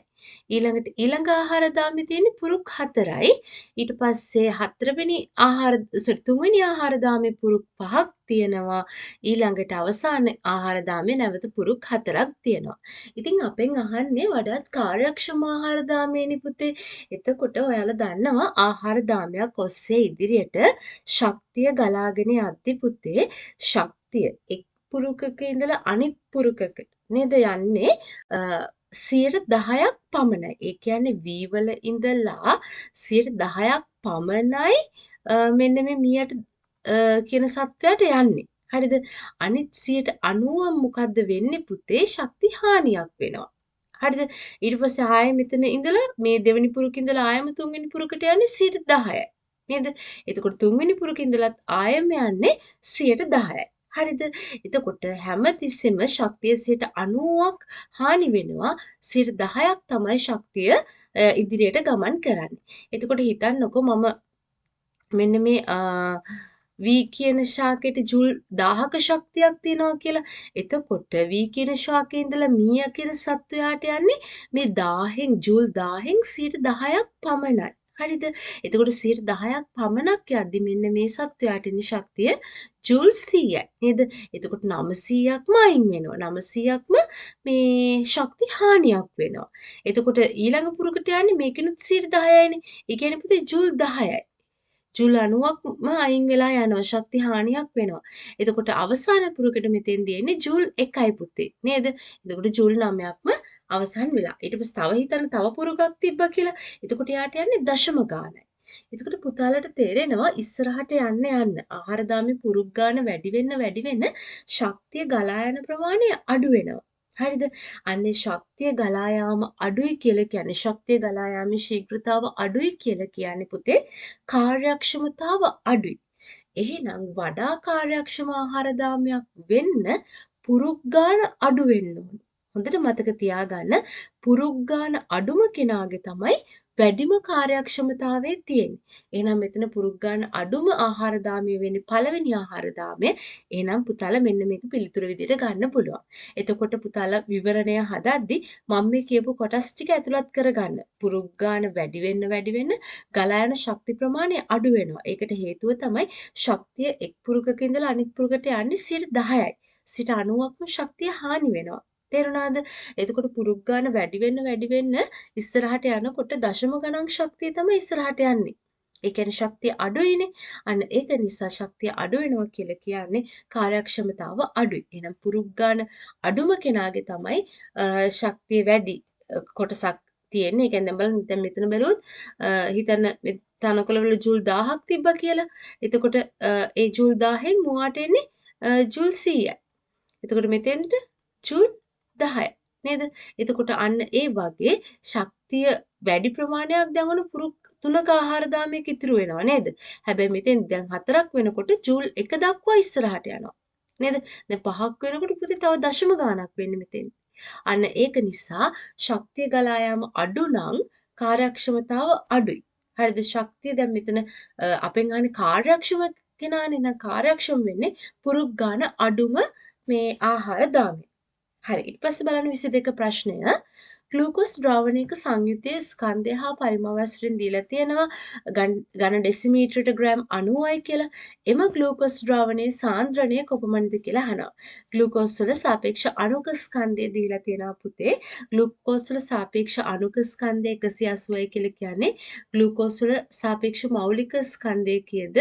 මවුලයට ග්‍රෑම් 180යි. මේකෙන් අදහස් වෙන්නේ පුතේ ග්‍රෑම් 180ක මවුල එකක් තියෙනවා කියලා. මවුලයට ග්‍රෑම් 180යිනේ. ග්‍රෑම් 180ක මවුල එකක් තියෙනවා කියලා. එහෙනම් පුතේ අපි බලන්න ඕන දැන් ග්‍රෑම් 90ක දැන් මෙතන ග්‍රෑම් 90ක්නේ තියෙන්නේ නේද? ග්‍රෑම් 90ක කොපමණ මවුල ප්‍රමාණයක් තියෙනවද කියලා. ඒතකොට මේ පැත්ත අඩක් වෙනකොට මේ පැත්තත් එතනින් අඩක් බවට පත් වෙනවා නේද? එහෙනම් මවුල ගන්න කීයක් වෙනවද? 0.5ක් වෙනවා. එක බෙදීම 2.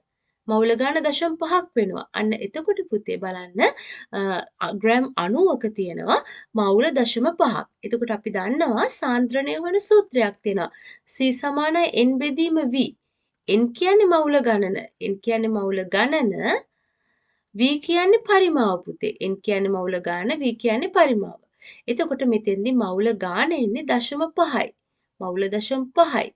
එතකොට පරිමාව කියලා කියන්නේ පුතේ බලන්න මෙතන ඝන ඩෙසිමීටරයක්. නේද?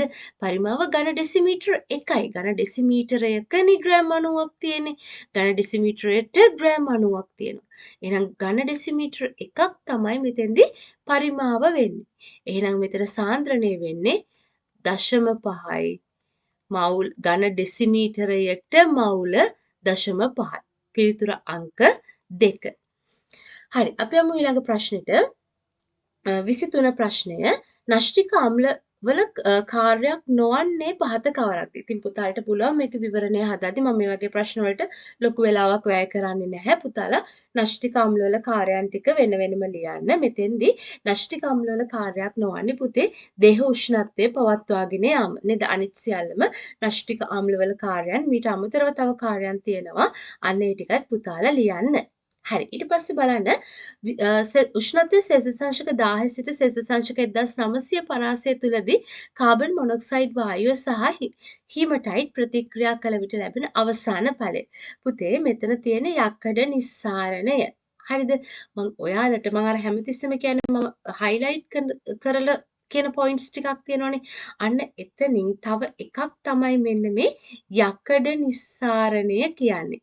එහෙනම් පුතාලට පුළුවන් නම් ඔයාලගේ විවරණය කරන තැනම උනත් කමක් නැහැ.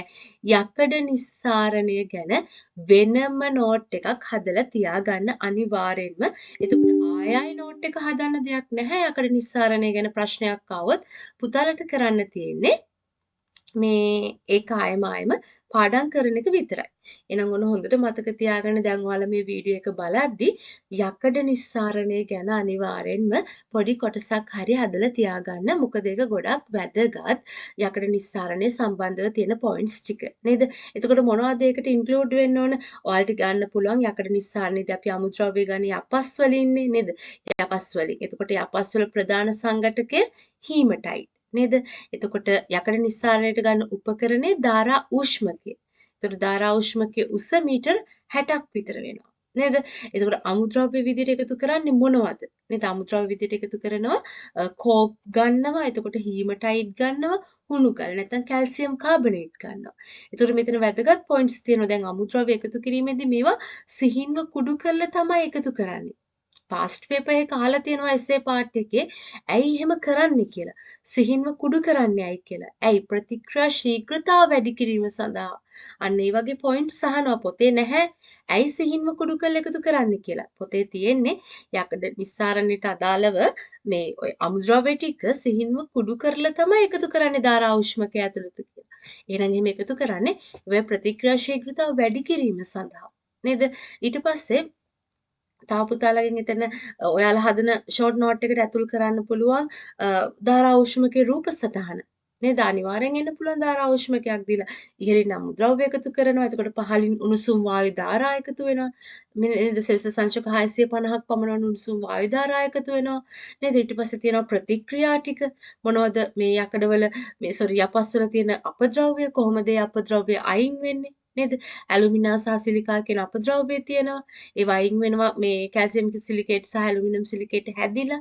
අන්න ඒ වගේ පොයින්ට්ස් ටික පුතේ වෙනම නෝට් එකේ හදාගන්න ගොඩක් වැදගත් මේ කොටස. මම ඔක්කොම ටික කියන්න යන්නේ නැහැ. එතකොට අපේ වෙලාව වැඩිපුර ගත වෙන්න නිසා මම කියන පොයින්ට්ස් ටික පුතාලා සම්පූර්ණයෙන් ලියන්න. හරිද? ඒක නිසා ඒක වැදගත්. ඊට පස්සේ තව ප්‍රශ්නයක් තියෙනවා මේක අතර මේ යකඩ නිස්සාරණයේදී ධාරාඋෂ්මකය හදන්න ගන්න පුතේ ගිනි ගඩොල් බිත්තිනේ තියෙන්නේ ධාරාඋෂ්මකේ. ඇයි එහෙම ගිනි ගඩොල් බිත්ති වලින් හැදිලා තියෙන්නේද? අධික තාපයකට බලන්න ප්‍රතික්‍රියා ටික වෙනකොට සෙල්සියස් අංශක 1900 පරාසයට ධාරාඋෂ්මකය තුළ උෂ්ණත්වය වැඩි වෙනවා. අන්නේ තාපයට ඔරොත්තු දෙන්න පුළුවන් වෙන්න ඕන නේද? අන්න ඒ වගේ දේවල් ලියලා ලස්සනට යකඩ නිස්සාරණය ගැන වෙනම පාට පෑනකින් ලියලා නෝට් එක හදලා තියාගන්න. ඔයාලට ඒක වැදගත් වෙයි. හරි. අපෙන් අහන්නේ හීමටයිට් කාබන් මොනොක්සයිඩ් එක තියෙන ප්‍රතික්‍රියාව. පුතාලා දන්නවා මෙතෙන්දී ප්‍රතික්‍රියා කිහිපයක්ම ලියන්න තියෙනවනේ යකඩ නිස්සාරණයේදී. මම හීමටයිට් ප්‍රතික්‍රියාව ලියන්න. මේ තියෙන හීමටයිට් මේ තියෙන කාබන් මොනොක්සයිඩ් එක ප්‍රතික්‍රියා කරාම පුතේ යකඩ හැදෙනවා නේද? ද්‍රව යකඩ හැදෙනවා. ඊට අමතරව කාබන් ඩයොක්සයිඩ් පිට කරනවා.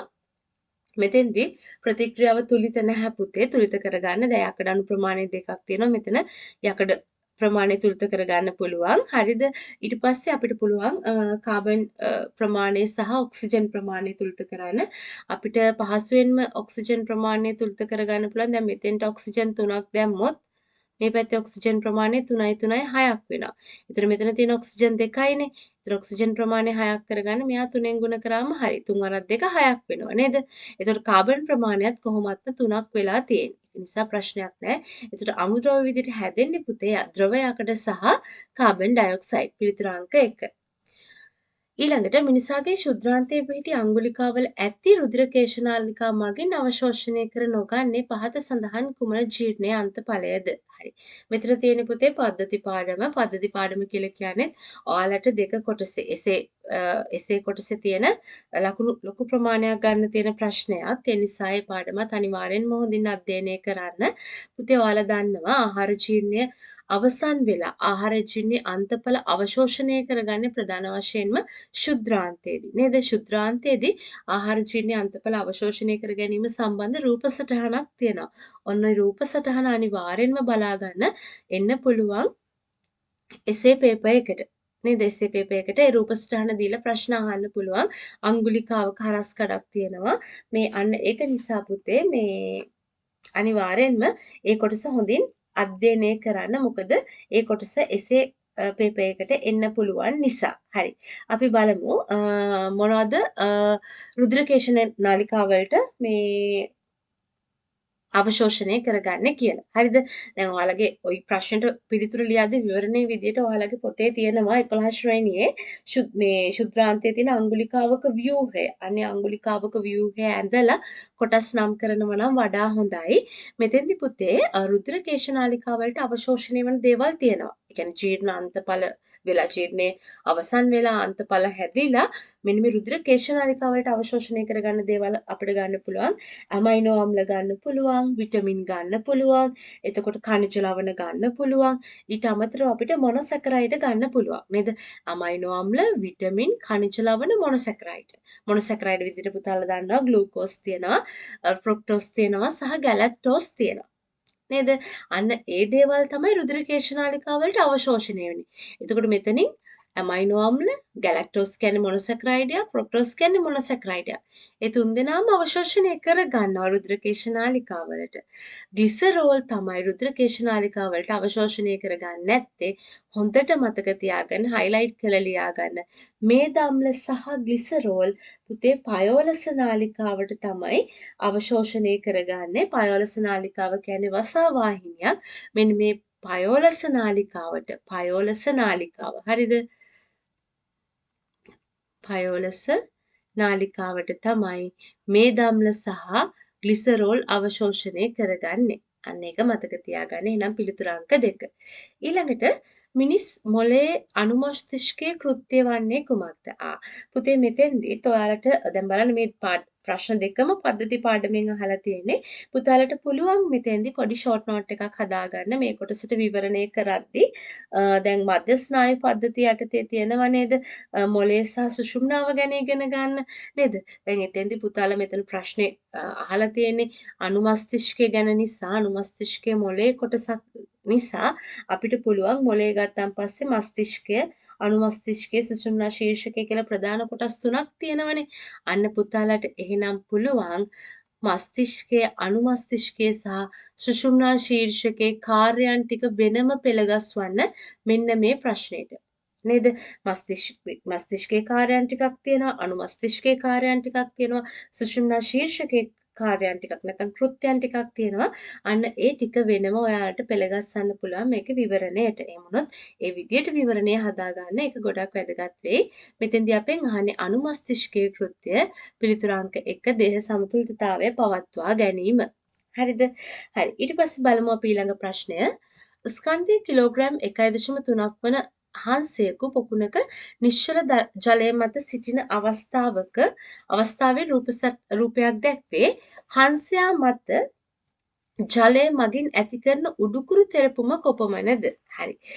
අපි මෙතෙන්දි දීලා තියෙන පුතේ හංසයාගේ ස්කන්ධය කිලෝග්‍රෑම් 1.3යි කියලා. අපි මෙතෙන්දි හංසයාගේ බර සොයා ගන්න ඕන. හරිද?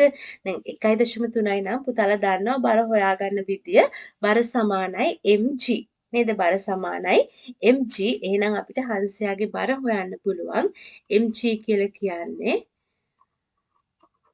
ස්කන්ධය කිලෝග්‍රෑම් 1.3 ගුණ කිරීම ගුරුත්වාකර්ෂණ ත්වරණය 10. එතකොට 13යි නිව්ටන්. නැත්තම් මෙතන ඒකකයේ අනිත් ඒකකයේ පුතේ කිලෝග්‍රෑම් ms ඍණ 2. මේ කියන්නේ නිව්ටන් වලටම තමයි. හරිද? හරි. දැන් උන් අපි හංසයාගේ බර හොයාගත්තා. පුතේ මෙතෙන්දී හංසයා මේ නිශ්චල ජලය මත සිටින අවස්ථාවක් නේ තියෙන්නේ නේද? එයා දැන් නිශ්චල ජලය මත ඉන්නවා. එතකොට මෙතෙන්දි පුතේ ඔයාලට කියන්න තියෙන වැදගත්ම දේ තමයි ඔයාලා දන්නවා ජලය මගින් ඉහළට බලයක් ඇති කරනවා කියලා නේද? අපි ඒකටනේ උඩුකුරු තෙරපුම් බලය කියලා කියන්නේ. ඉතින් පුතේ හොඳට මතක තියාගන්න වස්තුවේ බර උඩුකුරු තෙරපුමට වඩා වැඩි නම් හිතන්න මම උදාහරණයක් විදිහට මෙතන ගන්නෙ. හිතන්න උඩුකුරු තෙරපුම නිව්ටන් 10යි වස්තුවේ බර නිව්ටන් 15යි. තේරුණාද? මේ තියෙන බර. මේ තියෙන උඩුකුරු තෙරපුම මේ තියෙන වස්තුවේ බර. එතකොට බලන්න මෙතෙන්දි වස්තුවේ බර වැඩි උඩුකුරු තෙරපුමට වඩා. අන්න එහෙනම් පුතේ වස්තුවේ බර වැඩි නම් මොකද්ද වෙන්නේ? වස්තුව තරලය තුල ගිලෙනවා. ඒ කියන්නේ උඩුකුරු තෙරපුම වස්තුවට වඩා අඩුයිනේ. අන්න ඒක නිසා මොකක්ද? වස්තුව බර වැඩි නිසා වස්තුව පහළට ගිලෙනවා. හරිද? හැබැයි මේ අවස්ථාවේ එහෙම නෑ. මෙතෙන්දි පාවීමක්නේ සිදුවන්නේ.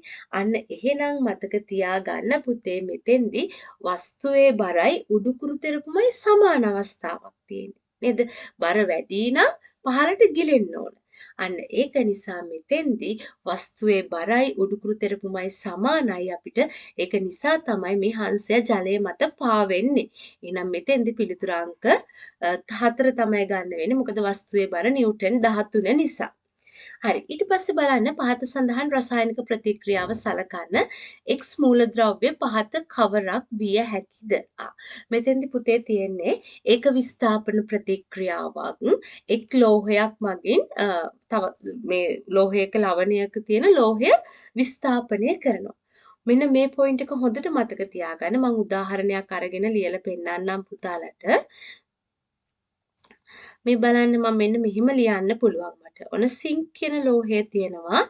සිංක් ලෝහය මගින් කොපර් සල්ෆේට් වල තියෙන කොපර්ව විස්ථාපනය කරන්න තමයි අපිට ඕන. මම මේක පොඩක් ඉරේස් කරගන්න නැත්තම් ඉඩ මදි වෙන නිසා.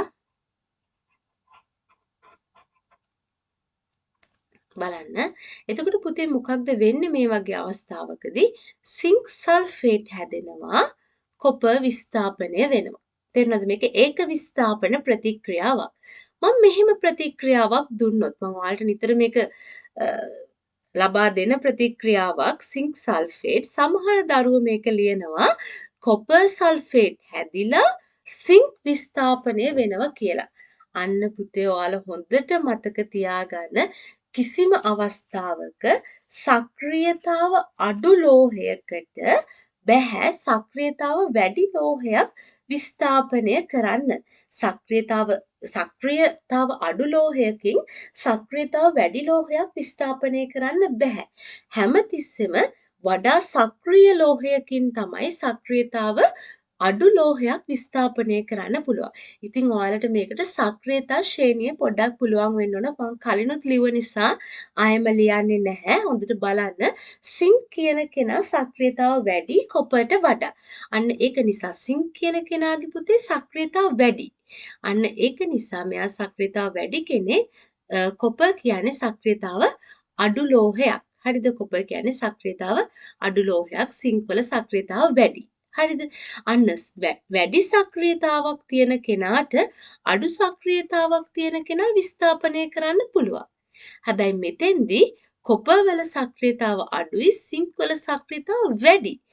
අන්න එහෙනම් පුතේ සක්‍රියතාව අඩු ලෝහයකට බෑ සක්‍රියතාව වැඩි ලෝහයක් විස්ථාපනය කරන්න. ඒ කියන්නේ මෙතෙන්දී කොපර් සල්ෆේට් හැදිලා සිංක් විස්ථාපනය වෙන්නේ නැහැ. ඒකට හේතුව කොපර් සක්‍රියතාව අඩුයි සිංක් වලට වඩා. ඒ නිසා මෙහෙම ප්‍රතික්‍රියාවක් වෙන්නේ නැහැ. එහෙනම් පුතේ මෙතෙන්දී සිංක් සල්ෆේට් වලින් සිංක්ව තමයි විස්ථාපනය කරලා තියෙන්නේ. එහෙනම් හැමතිස්සෙම X ලෝහය වෙන්න ඕන සිංක් වලට වඩා සක්‍රියතාව වැඩි කෙනෙක්. මොකද සක්‍රියතාව වැඩි කෙනෙක්ට තමයි සක්‍රියතාව අඩු කෙනෙක්ව විස්ථාපනය කරන්න පුළුවන්. එහෙනම් මෙතන තියෙන ලෝහ අතුරින් පුතේ සිංක් වලට වඩා සක්‍රියතාව වැඩි කෙනෙක් ඉන්නේ කවුද? සිංක් වලට වඩා සක්‍රියතාව වැඩි කෙනෙක් විදිහට අපිට ගන්න පුළුවන්. මෙතෙන්දි වඩාත් නිවැරදි මැග්නීසියම්. හරිද? මැග්නීසියම් තමයි මෙතෙන්දී අපිට වඩාත් නිවැරදි පිළිතුර විදියට ගන්න පුළුවන්. සිංක් වලට වඩා සක්‍රියතාව වැඩි ඉන්නේ මැග්නීසියම්ගේ. වඩාත් නිවැරදි මේ ප්‍රතික්‍රියාව සිදු වෙන්නේ. මොකද මෙතන හැදලා තියෙන්නේ මැග්නීසියම් සල්ෆේට් එක. හරි දැන් ඇලුමිනියම් නෙමෙයි මෙතෙන්ට එන්නේ. මෙතන බලන්න සල්ෆේට් එක හැදිලා තියෙන විදිය නේද? මේ තියෙන්නේ MgSO4 මැග්නීසියම් සල්ෆේට්. ඔයාලා දන්නවා මැග්නීසියම් වල මේ සංයුෂිතාව ධන 2යි සල්ෆේට් අයනයේ සංයුෂිතාව ඍණ 2යි නේද? ඒතර මේ දෙන එකතු වෙලා තමයි මෙතන මැග්නීසියම් සල්ෆේට් හැදිලා තියෙන්නේ. නම් මෙතෙන්ට එන්න ඕන ඇලුමිනියම් නෙමෙයි. කෙනෙක් අහන්න පුළුවන් මෙතන ටිච් ඇලුමිනියම් වෙන්න පුළුවන් නේද? ඇලුමිනියම් වල සක්‍රියතාවත් සිංක් වලට වඩා වැඩි නේද කියලා. හැබැයි මෙතන බලන්න මේ රසායනික සූත්‍රය. ඒකට අදාළව මෙතෙන්ට එන්නේ මැග්නීසියම්. හරි. මේසලුණු ස්වල්පයක් මිශ්‍ර වීමෙන් අපවිත්‍ර වූ සීනි සාම්පලයක් ජලයේ දිය කර උෂ්ණත්වය සෙල්සියස් අංශක 80 පවතින සම්තෘප්ත සීනි ද්‍රාවණයක් සාදා ඇත. ඒ මගින් සංශුද්ධ සීනි ස්ඵටික ලබා ගැනීමට පහත කුමන ක්‍රියාවලිය අනුගමනය කළ හැකිද? හරි. එතකොට පුතේ මෙතෙන්දී ද්‍රාවණයක්නේ හදලා තියෙන සෙල්සියස් අංශක 80ක් පමණ තියෙන. ඒතකොට උෂ්ණත්වය වැඩි නේද?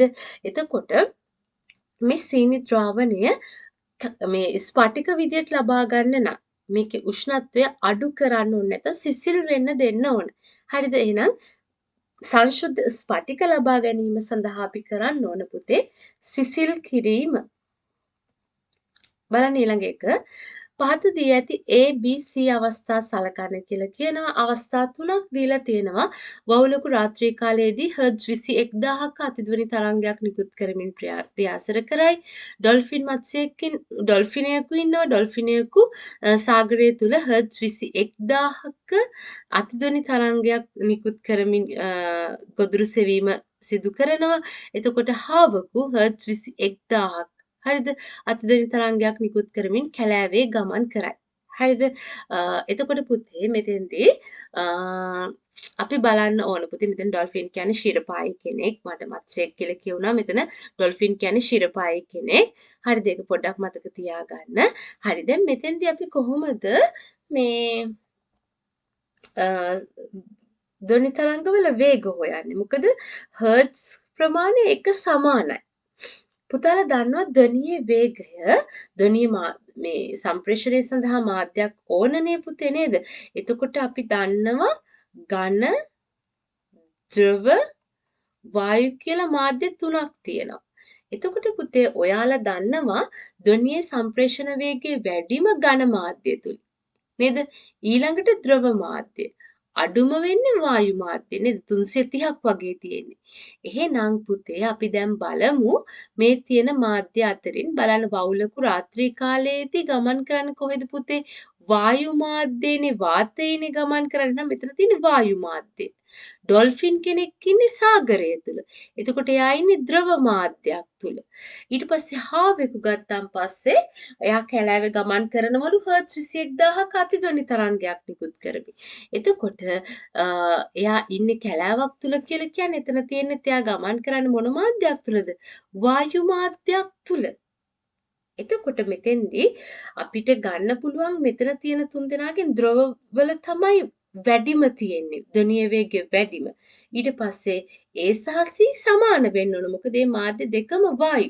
A සමානයි C. මේ තියෙන්නේ A සමානයි C.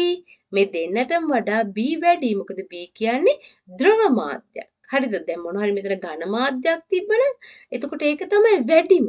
අන්න ඒක නිසා පිළිතුර වෙන්න ඕන අංක 3. හරි. ඊට පස්සේ බලන්න සෝඩියම් ක්ලෝරයිඩ්, පොටෑසියම් ෆෙරිසයනයිඩ් හා පිනොප්තලින් යන ද්‍රව්‍ය සුළු ප්‍රමාණවලින් මිශ්‍ර කර ඇති ඒගාර මාධ්‍යයක් තුල M නම් ලෝහයක් සමග සම්බන්ධ කළ යකඩ ඇණයක් තබා ඇත. පැයකට පසුව ඇණේ වටා ඒගාර මාධ්‍යයේ රෝස පැහැයක් පමණක් දක්නට ලැබේ.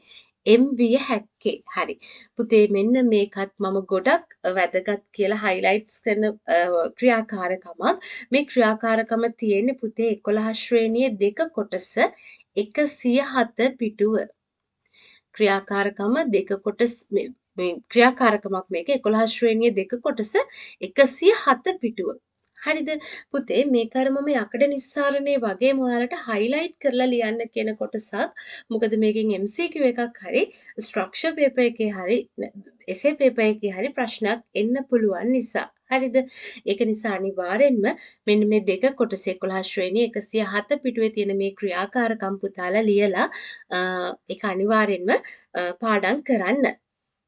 මෙතෙන්දි මම ලොකුවටම කතා කරන්න යන්නේ මොකද මේක වෙනම මේ තියරි කොටසක් නිසා ඔයාලට විද්‍යුත් රසායනයේ පාඩමේ මොනවා හරි ප්‍රශ්න තියෙනවා නම් මගෙන් අහන්න. මොකද එහෙම ප්‍රශ්නයක් තියෙනවා නම් විද්‍යුත් රසායන පාඩම මම වෙනම ඔයාලට කතා කරන්න. හරි. බලන්න මෙතෙන්දි පුතේ ඔයාලා මං හිතනවා මේ ප්‍රශ්න සාකච්ඡා කරන අවස්ථාවේ ක්‍රියාකාරකම පෙරලා ගනී කියලා 107 පිටුවේ තියෙන්නේ. හැමෝම පොත අරගෙන 11 ශ්‍රේණිය දෙක කොටස 107 පිටුව පෙරලා ගන්න. මේ ක්‍රියාකාරකම් පදනම් වෙන්නේ පුතේ යකඩ විකාදනය කෙරෙහි වෙනත් ලෝහවල බලපෑම. මේකට කියනවා ද්විලෝහ ආචරණය කියලා. හරිද? යකඩ විකාදනය කෙරෙහි තව ලෝහයක බලපෑම. පුතාලා දන්නවා යකඩ කියන කෙනා විකාදනය වෙන්න පුළුවන් ලෝහයක්නේ. ඒක නිසා අපි යකඩ විකාදනය වළක්වා ගන්න මොකක්ද කරන්නේ? ඒ විකාදනයෙන් ආරක්ෂා කරන්න යකඩ වලට වඩා සක්‍රියතාවයෙන් වැඩි නැත්නම් සක්‍රියතා ශ්‍රේණියේ යකඩ වලට වඩා ඉහළින් පිහිටන ලෝහයක් සමග සම්බන්ධ කරලා තියෙනවා. තේරුණාද? හිතන්න මොනවා හරි යකඩ වලින් හදපු ද්‍රව්‍යයක් තියෙනවා කියලා. එතකොට මේ ද්‍රව්‍ය විකාදනය වෙන්න පුළුවන් නේද? වාතය හමුවේ, තෙතමනය හමුවේ විකාදනය වෙලා යන්න පුළුවන්. අන්න ඒ විකාදනයෙන් ආරක්ෂා කරගන්න අපි කරන දේ තමයි යකඩ වලට වඩා සක්‍රියතාව වැඩි ලෝහයක් එක්ක මේ යකඩ සම්බන්ධ කරනවා. හරිද? ඒ කියන්නේ උදාහරණයක් විදිහට අපිට පුළුවන් ගැල්වනයිස් කරන්න. ඒ කියන්නේ මොකද්ද? යකඩ භාණ්ඩයක් වටා සිංක් ලෝහය ආලේප කරන්න පුළුවන්. සිල්වර් නෙවෙයි සිංක්. හරිද?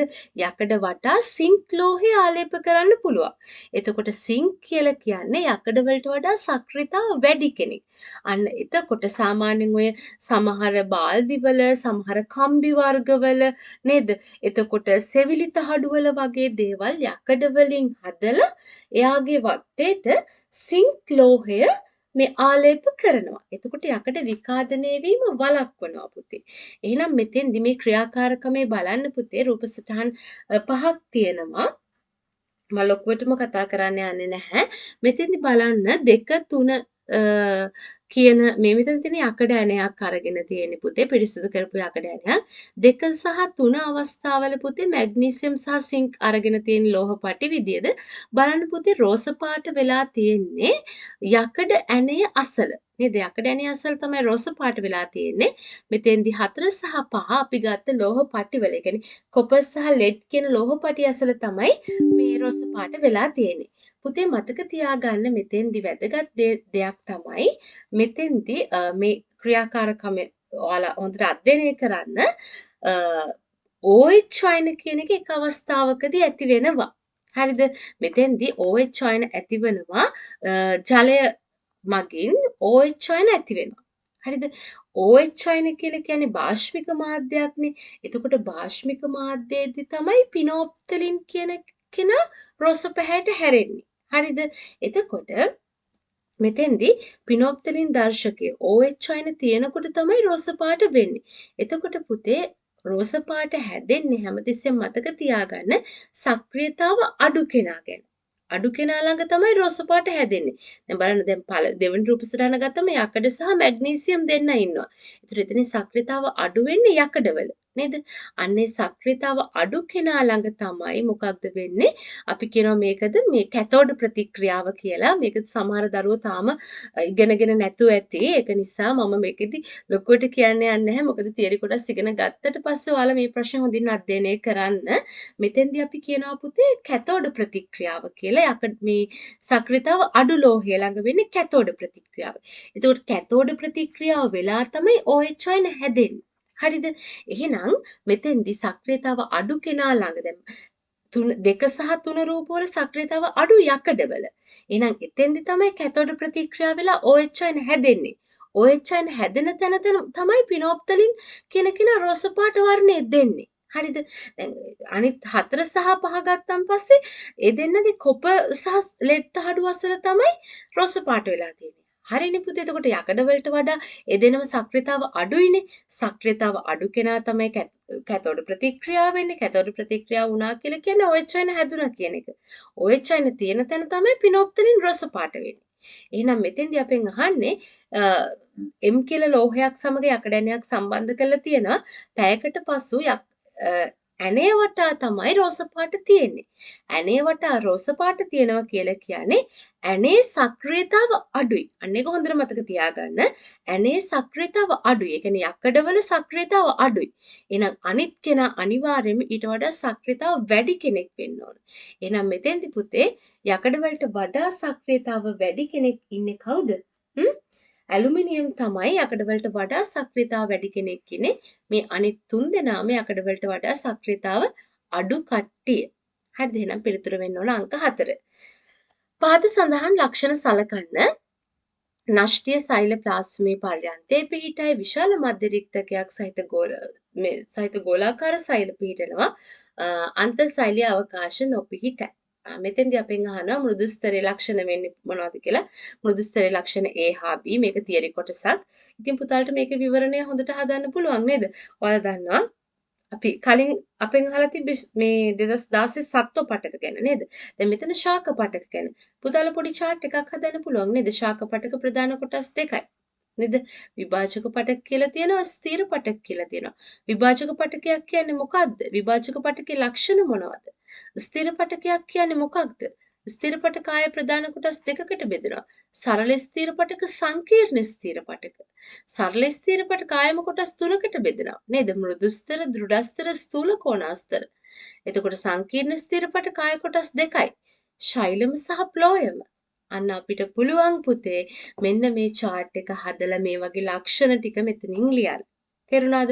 හිතන්න ඉස්සරහට මේ ප්‍රශ්නයක් ආව කියලා. දැන් මෙතන පුතලා සම්පූර්ණ කොටස ලියලා ඉවරයිනේ. එතකොට ඔයාලට ටයිම් එක මදි නම් ඔයාලට පුළුවන් ඒ වෙලාවේ ආයම නෝට් එක හදන්න විවරණේ ටයිම් එක මදි නම් මෙන්න මේ 2017 ප්‍රශ්නේ තියෙන තැන මේ කොටස තියෙනවනේ. මේ කොටස නැවත අධ්‍යයනය කරන්න. තේරුණාද? එතකොට නැවත අධ්‍යයනය කරාට දැන් හිතන්න පුතාලට 2018 පේපර් එකෙත් මම කියන දේ අනුගමනය කරන්න පුතාලට තියෙන කාලය සීමිතයි නම් ඔයාලා වැඩිපුර ක්ලාසස් යනවා නම් ස්කූල් වැඩත් එක්ක ටයිම් එක බැලන්ස් කරගන්න අමාරුයි නම් මම මේ කියන දේ කරන්න 32 ප්‍රශ්න ළඟ දැන් 2017 දැන් මේක අපිට අහුවෙච්ච පළවෙනි අවස්ථාවනේ. එහෙනම් මේ chart එක 2017 ප්‍රශ්නේ 32 ප්‍රශ්න ළඟ හොඳට chart එක හදාගන්න සම්පූර්ණ තොරතුරු ඇතුළත්ව. හරිද? හිතන්න 2018 පේපර් එකෙත් ශාක පටක සම්බන්ධ ප්‍රශ්නයක් තියෙනවා කියලා. හිතන්න 2018 පේපර් එකේ ඔන්න 33 ප්‍රශ්න තියෙනවා ශාක පටක සම්බන්ධව. පුතාලට ටයිම් එකක් නැත්තම් නැවත මේ chart එක ලියන්න. අන්න එහෙනම් 33 ප්‍රශ්න ළඟ පුතාලා විවරණයක් ලියන්න 2018 පේපර් එකේ. මම කියන්නේ මෙහෙම තිබුණොත් හරිද මම දන්නේ 2018 33 ප්‍රශ්න මේකද කියලා. අන්න එහෙම තිබුණොත් පුතාලා ලියන්න 2017 පේපර් එකේ 32 ප්‍රශ්නේ විවරණය බලන්න කියලා. හරිද? ඔයාලට ටයිම් එකක් නැත්තම් ආයෙම මේ විවරණය හදන්න මේ මෙතන ටයිම් එකක් නැත්තම් 2018 ප්‍රශ්නේ ඔයාලා විවරණය කරද්දි එහෙනම් ඔන්න අනිවාර්යෙන් මෙතන ලියලා තියාගන්න 2017 ප්‍රශ්නය 2017 පේපර් එකේ 32 ප්‍රශ්නය අධ්‍යයනය කරන්න කියලා. එතකොට ඔයාලට පුළුවන් කියලා ඒ නෝට් එක ආයෙ බලා ගන්න. ලියන්න යන වෙලාවට වඩා කියවන්න යන වෙලාව අඩුයිනේ. අන්න ඒක නිසා ආයෙම ගිහිල්ලා ඔයාලට ඒක රිමයින්ඩ් කරගන්න පුළුවන්. අන්න එහෙම තමයි ඔයාලා ටයිම් එක මැනේජ් කරගන්න ඕන. හරි. දැන් අපි යමු 33 ප්‍රශ්නයට. ඒක ඔයාලට පොඩි ටිප් එකක් කියලා දුන්නේ ටයිම් මැනේජ්මන්ට් එක ගැන. වස්තුවක් නිව්ටන් 10 15 හා P යන ඒකතල බල තුනක් යටතේ සමතුලිතව තියෙනවා කියලා කියනවා. ඊට පස්සේ අපෙන් අහනවා නිව්ටන් 10 නිව්ටන් 10 සහ නිව්ටන් 15 යන බල දෙකෙහි සංප්‍රයුක්තය නිව්ටන් 12යි P බලය සම්බන්ධයෙන් පහත දී ඇති XYZ ප්‍රකාශ සලකන්න කියලා. හරි. පුතේ ඔයාලා මතක තියාගන්න වස්තුවක් සමතුලිත වෙන්න පුළුවන් අවස්ථා තියෙනව නේද? දැන් සමාන්තර බල තුනක් යටතේ වස්තුවක් සමතුලිත වෙන්න පුළුවන්. සමාන්තර නොවන ඒකතල බල තුනක් යටතේ වස්තුවක් සමතුලිත වෙන්න පුළුවන්. නේද? ආනත බල ඔස්සේ වස්තුවක් සමතුලිත වෙන්න පුළුවන්. තේරුණාද? අන්න එහෙනම් පුතාලා මෙන්න මේ වගේ අවස්ථාවල ඔයාලට පුළුවන් අන්න ඒ එක් අවස්ථාවල ෂෝට් නෝට් එකක් පොඩියට හදාගන්න මෙතන. නේද? දැන් මේ කාලේ පොඩ්ඩක් ඔයාලට ටයිම් එක තියෙනවනේ පුතේ. දැන් එක්සෑම් එකට කිට්ටු වෙන්න තමයි ටයිම් එක චුට්ටක් ඔයාලට මේ බැලන්ස් කරගන්න අමාරු වෙන්නේ. ඒ නිසා මෙන්න මේ දවස්වල මේ නෝට් එක සම්පූර්ණ හදන්න ඔයාලා. දැන් අපිට ලියන්න පුළුවන් වස්තුවක් සමතුලිත වෙනවා. දැන් අපිට ලියන්න පුළුවන් ඒකතල මේ සමාන්තර බල තුනක් යටතේ වස්තුවක් සමතුලිත වෙන්න සපුරන්න ඕන අවශ්‍යතා තුන මොකක්ද? නේද? සමාන්තර නොවන බල තුනක් යටතේ සමතුලිත වෙනකොට මොනවද සපුරන්න ඕන අවශ්‍යතා? නේද? එතකොට ඊට පස්සේ අපිට ලියන්න පුළුවන් ආනත බල ගැන. ආනත බල දෙකක් තියෙනවා නම් නේද කොහොමද සංප්‍රයුක්තය ක්‍රියාත්මක වෙන්නේ කියලා. අන්න ඒ වගේ අවස්ථා පුතේ පොඩ්ඩක් ලියලා තියාගන්න. හරි. මෙතනදී 33 ප්‍රශ්නෙට අපිට පිළිතුරු විදිහට ගන්න පුළුවන් අංක P විශාලත්වයේ නිව්ටන් 12. P විශාලත්වයේ නිව්ටන් 12ක් වේ. බල දෙකේ සංප්‍රයුක්තය නිව්ටන් 12යි කියලා කියන්නේ පුතේ අපිට කියන්න පුළුවන් P විශාලත්වයේ නිව්ටන් 12යි කියලා. හරි. එතකොට x කියන පිළිතුර ගන්න පුළුවන්. ඊට පස්සේ Z කියන පිළිතුර ගන්න පුළුවන්. එහෙනම් මෙන්න මේකේ පිළිතුර වෙන්න ඕන අංක 3. 33 ප්‍රශ්න පිළිතුර වෙන්න ඕන පිළිතුරු අංක 3. හරි. ඊට පස්සේ බලන්න 34 මේක ලේසි ප්‍රශ්නයක්. 34 ප්‍රශ්න ගත්තට පස්සේ ඔයාගෙන් අහලා තියෙන්නේ මේ අපි ජෛව ලෝකේ නේද මේ වර්ගීකරණය මේ ගැන ප්‍රශ්නයක්. ඉතින් මෙතන විවරණය හදද්දී එකපාරක් විවරණය හදාගන්න. මෙතන තියෙන්නේ පුතේ ප්‍රධාන ඔයාලා දන්නවා දැන් අපි රාජධානි අධිරාජධානි තුනක් තියෙනවා නේද? අධිරාජධානි තුනක් තියෙනවා. එතනින් ආකියා අධිරාජධානිය, යුකැරියා අධිරාජධානිය, බැක්ටීරියා අධිරාජධානිය. එතකොට යුකැරියා අධිරාජධානිය ආය කොටස් 4කට බෙදෙනවා රාජධානි වලට නේද? ප්ලාන්ටේ, ෆන්ගයි, ඇනිමාලියා, ප්‍රොටිස්ටා කියලා. එතකොට අන්න ඒව ගැන පොඩි නෝට් එකක් හදාගන්න. එතකොට පුතාලට ආය ආයක බලන්න පුළුවන්. සංවිධානයේ ඌ නෂ්ටියක් දරන සෛල වලින් යුක්ත වීම හා කාබනික ද්‍රව්‍ය වියෝජනය කිරීමේ හැකියාව තියෙනවා. එතකොට දැන් සංවිධානයේ ඌ නෂ්ටියක් තියෙන්නේ. අපි කියනවා සූනෂ්ටිකයි කියලා. එහෙනම් අනිවාර්යෙන්ම යුකැරියා අධිරාජධානියේ කට්ටියට තමයි සංවිධානයේ ඌ නෂ්ටියක් තියෙන්නේ. සූනෂ්ටිකයි. කාබනික ද්‍රව්‍ය වියෝජනය කරන්න පුළුවන් පුතේ එයාලගෙන් දිලීර වලට. සෛල බිත්තියේ කයිටින් තියෙන්නේ දිලීර වලම තමයි. දිලීර කියලා කියන්නේ අපි ෆන්ගයි රාජධානිය. හොඳට මතක තියාගන්න සෛල බිත්තියේ කයිටින් තියෙන දිලීර වල. එහෙනම් මෙතන පිළිතුරු අංක 2 මම ලොකුවට කතා කරන්න යන්නේ නැහැ.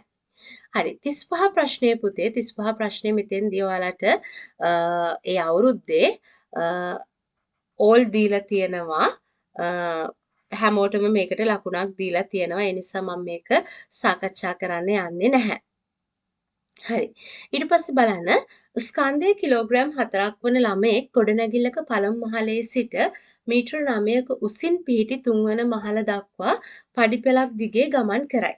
මෙම සම්පූර්ණ ගමන සඳහා ඔහුට ගත වූ කාලය මිනිත්තු 2කි. ඔහුගේ කාර්ය කිරීමේ ශීඝ්‍රතාව සොයන්න කියලා. හරි පුතාලා දන්නවා කාර්ය කිරීමේ ශීඝ්‍රතාව සමානයි ගත වූ කාලය බෙදීම කාර්ය කිරීමේ ශීඝ්‍රතාව සමානයි කෙරුණු කාර්ය බෙදීම ගත වූ කාලය. ලියා ගන්න එහෙනම් ඔයාලා කාර්ය කිරීමේ ශීඝ්‍රතාව නැත්නම් අපි ඒකට ජවය කියලා කියනවා. කාර්ය කිරීමේ ශීඝ්‍රතාව සමානයි පුතේ කෙරුණු කාර්ය බෙදීම ගත වෙච්ච කාලය. එතකොට අපි කොහොමද කාර්යයක් හොයාගන්නේ? නේද?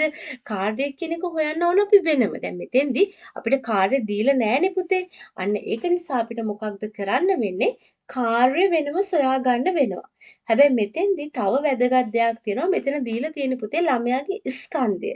ඒක නිසා අපිට සිද්ධ වෙනවා මෙතෙන්දී ළමයාගේ බර කොපමණද කියලා සොයා ගන්න. හරිද? ළමයාගේ බර කොහොමද සොයන්නේ? බර සමානයි mg නේද? බර සමානයි mg. අන්න ඒක නිසා කිලෝග්‍රෑම් 40 අපි ගුණ කරනවා ගුරුත්වචතරණය 10යි. හරිද? ms ඍණ 2. එතකොට මෙතන එනවා 400යි කියලා. බර නිව්ටන් 400යි. නැත්නම් මෙතෙන්දී බලය නිව්ටන් 400ක් තියෙනවා.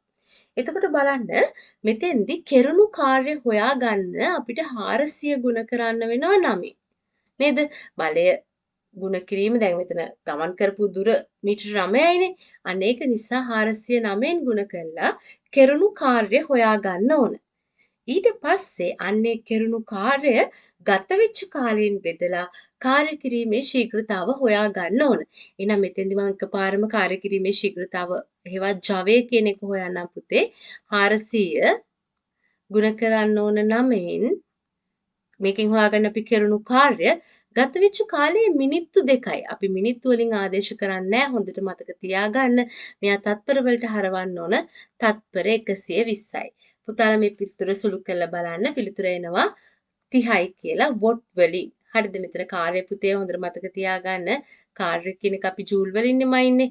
එතකොට මෙතන කාලය තත්පර වලින්. එතකොට මෙතන ඒකකේ JS ඍණ එක ගන්නත් පුළුවන්. වොට් කියන එක ගන්නත් පුළුවන්. එහෙනම් මෙතෙන්දී වොට් 30යි උත්තරේට එන්නේ. බලන්න ඊළඟ එක රූපේ දී ඇති විදුරු නලය සහිත පරීක්ෂා නලය ජලය සහිත බඳුනක ගිල්වා ටික වේලාවකින් රත් කරනු ලැබේ. මෙම පරීක්ෂණයේදී ලැබෙන නිරීක්ෂණ පිළිබඳ ප්‍රකාශ 3ක් පහත දැක්වේ. හරි. බලන්න මොනවද කියලා X වීදුරු නලයේ ජල මට්ටම B සිට ක්‍රමෙන් ඉහළ ගොස් නවතී. වීදුරු නලයේ ජල මට්ටම B සිට ක්‍රමෙන් පහළ ගොස් නවතී.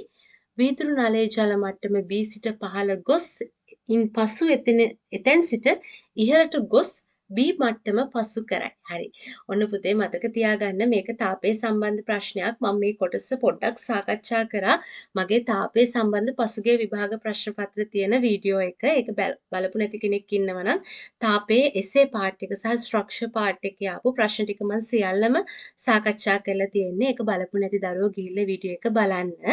හරි. දැන් මෙතෙන්දි පුතේ මොකක්ද වෙන්නේ? මේක ප්‍රසාරණය හා පදනම් වෙනවා. නේද?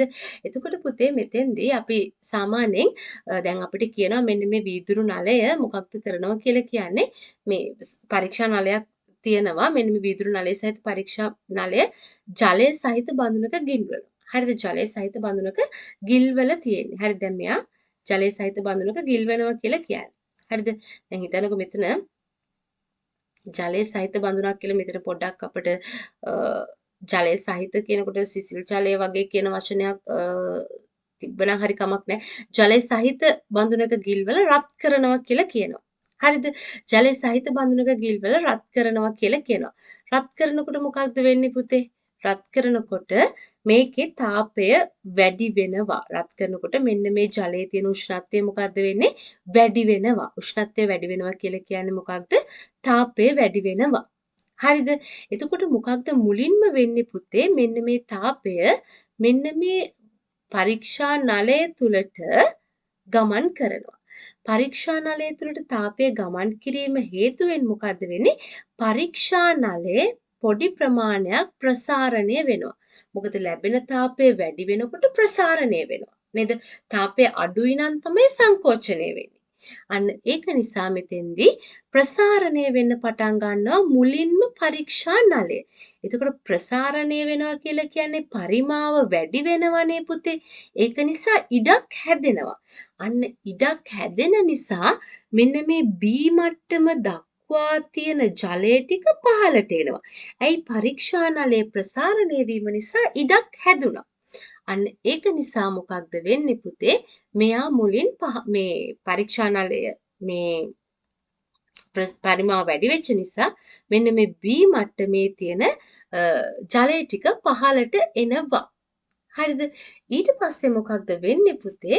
වීදුරු නලයේ තියෙන ජල මට්ටම පහළට ඇවිල්ලා ඊට පස්සේ තමයි එතෙන් සිට B මට්ටම පසු කරන්නේ. හරිද? එහෙනම් මුලින්ම මොකද්ද වෙන්නේ පුතේ? එකපාරම ඉහළට යන්නේ නැහැ. මොකක්ද වෙන්නේ මුලින්ම මෙන්න මෙයා අපි දැන් මේ ජලය ටික රත් කරනකොට මෙන්න මේ ජලයේ උෂ්ණත්වය වැඩි වෙනකොට ජලයේ ඉඳල තාපය යනවනේ මෙන්න මේ පරීක්ෂා නලය තුළට. අනේක නිසා මුලින්ම පරීක්ෂා නලය ප්‍රසාරණය වෙන්න පටන් ගන්නවා. පොඩ්ඩක් ප්‍රසාරණය වුණාම පරීක්ෂා නලයේ ඉඩ ප්‍රමාණය පරිමාව වැඩි වෙනවනේ. අන්න ඒ වැඩි ඉඩ ප්‍රමාණයට ද්‍රාවණය අවශ්‍ය නිසා මුලින්ම වෙන්නේ B මට්ටම පහළට එන එක. හරිද? පහළට ඇවිල්ලා තමයි මොකක්ද වෙන්නේ? ඊට පස්සේ එතෙන් සිට ඉහළට ගමන් කරන්නේ. ඊනම් වෙන්නේ මුලින්ම පහළට පැමිණෙන එක ඊට පස්සේ තමයි ඉහළට ගමන් කරන්නේ. හරි. එහෙනම් පිළිතුර වෙන්නේ පුතේ අංක 3. ඉතින් පමණක් සත්‍ය වෙනවා කියන එක. හරි. ඊට පස්සේ බලන්න සරල රේඛීය මාර්ගයක් ඔස්සේ ගමන් කළ වස්තුවක චලිතයට අදාළ තොරතුරු පහත දැක්වේ. හරි. ඉහත තොරතුරු වලට අනුව පහත දී ඇති කුමන ප්‍රකාශය සත්‍ය වේද?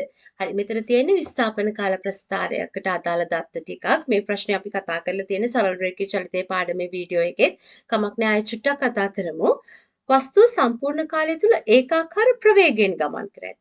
පුතා ඒකාකාර ප්‍රවේගයෙන් ගමන් කරන්න නම් හැම තත්පරයක් තුළම විස්ථාපන ඒකාකාරී වෙන්න ඕන. අපි බලමු හැම තත්පරයකම විස්ථාපන ඒකාකාරීද කියලා. පළමු තත්පරේ මීටර 4ක් විස්ථාපනය වෙලා තියෙනවා.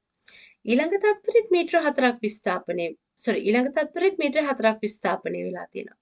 බලන්න තුන්වෙනි තත්පරය තුළ විස්ථාපනයේ මීටර 2යි. දැන් එතනම අපිට ගන්න පුළුවන් විස්ථාපනයේ ඒකාකාරී නෑ. එහෙනම් ගමන් කරලා තියෙන්නේ ඒකාකාර ප්‍රවේගයෙන් නෙමෙයි. සම්පූර්ණ චලිතය තුළ වස්තුවේ මධ්‍යක ප්‍රවේගය තත්පරයට මීටර 3යි. පුතාලා දන්නවා මධ්‍යක ප්‍රවේගය හොයන්න පුළුවන් මුළු විස්ථාපනයේ මධ්‍යක ප්‍රවේගය සමානයි මුළු විස්ථාපනයේ බෙදීම කාලය. මුළු විස්ථාපනයේ මීටර 18යි. බෙදීම කාලය තත්පර 6යි. ගත වෙච්ච කාලයෙන් බෙදන්න ඕන සම්පූර්ණ කාලය. 18 6ෙන් බෙදුවම 3යි. මං හිතනවා එහෙනම් පුතාලට පැහැදිලි වෙන්නේ නැති කියලා පිළිතුර වෙන්න ඕන අංක 2. මොකද මෙතෙන්දි මධ්‍යක ප්‍රවේගය ගමන් කළ මුළු විස්ථාපනය නැත්නම් මුළු විස්ථාපනයේ බෙදීම ගත වූ මුළු කාලය. එතකොට එනවා මධ්‍යක ප්‍රවේගය තත්පරයට මීටර 3යි කියලා. අනිත් දේවල් දෙක කොහොමත් වැරදි පුතේ. වස්තුව නැවත ආරම්භක ස්ථානයට ඇවිත් නැහැ නේද? එහෙනම් බිඳුවෙන් පටන්ගෙන බිඳුවෙන් අවසන් වෙන්න ඕන. ආරම්භක ස්ථානයට ඇවිත් නැහැ. වස්තුව ගමන් කළ මුළු දුර මීටර් 70ක් වේ. වස්තුව ගමන් කළ මුළු දුර මීටර් 70ක් වෙනවා. බලන්න පුතේ මෙතෙන්දී ඔයාලා බලන්න එකතු කළා මීටර් 70ක් එන්නේ නැහැ. ඒක එකතු කරලා බලන්න.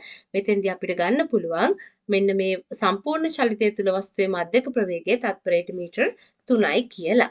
හරි. අපි යමු 39 ප්‍රශ්නෙට.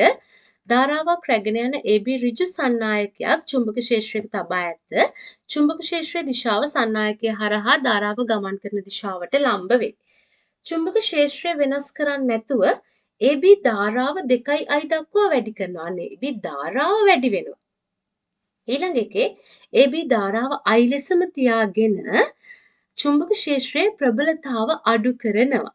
අපෙන් අහන්නේ AB මත ක්‍රියා කරන චුම්බක බල පිළිබඳව කුමන ප්‍රකාශය නිවැරදිද කියලා. බලන්න පළවෙනි ප්‍රකාශය X අවස්ථාවේදී පමණක් චුම්බක බලය වැඩි වෙනවා. චුම්බක ක්ෂේත්‍රය වෙනස් කරන්නේ නැතුව ධාරාව වැඩි කරනවනේ. ධාරාව වැඩි කරනවා කියලා කියන්නේ පුතේ චුම්බක බලය වැඩි වෙනව තමයි. ඒක හරි.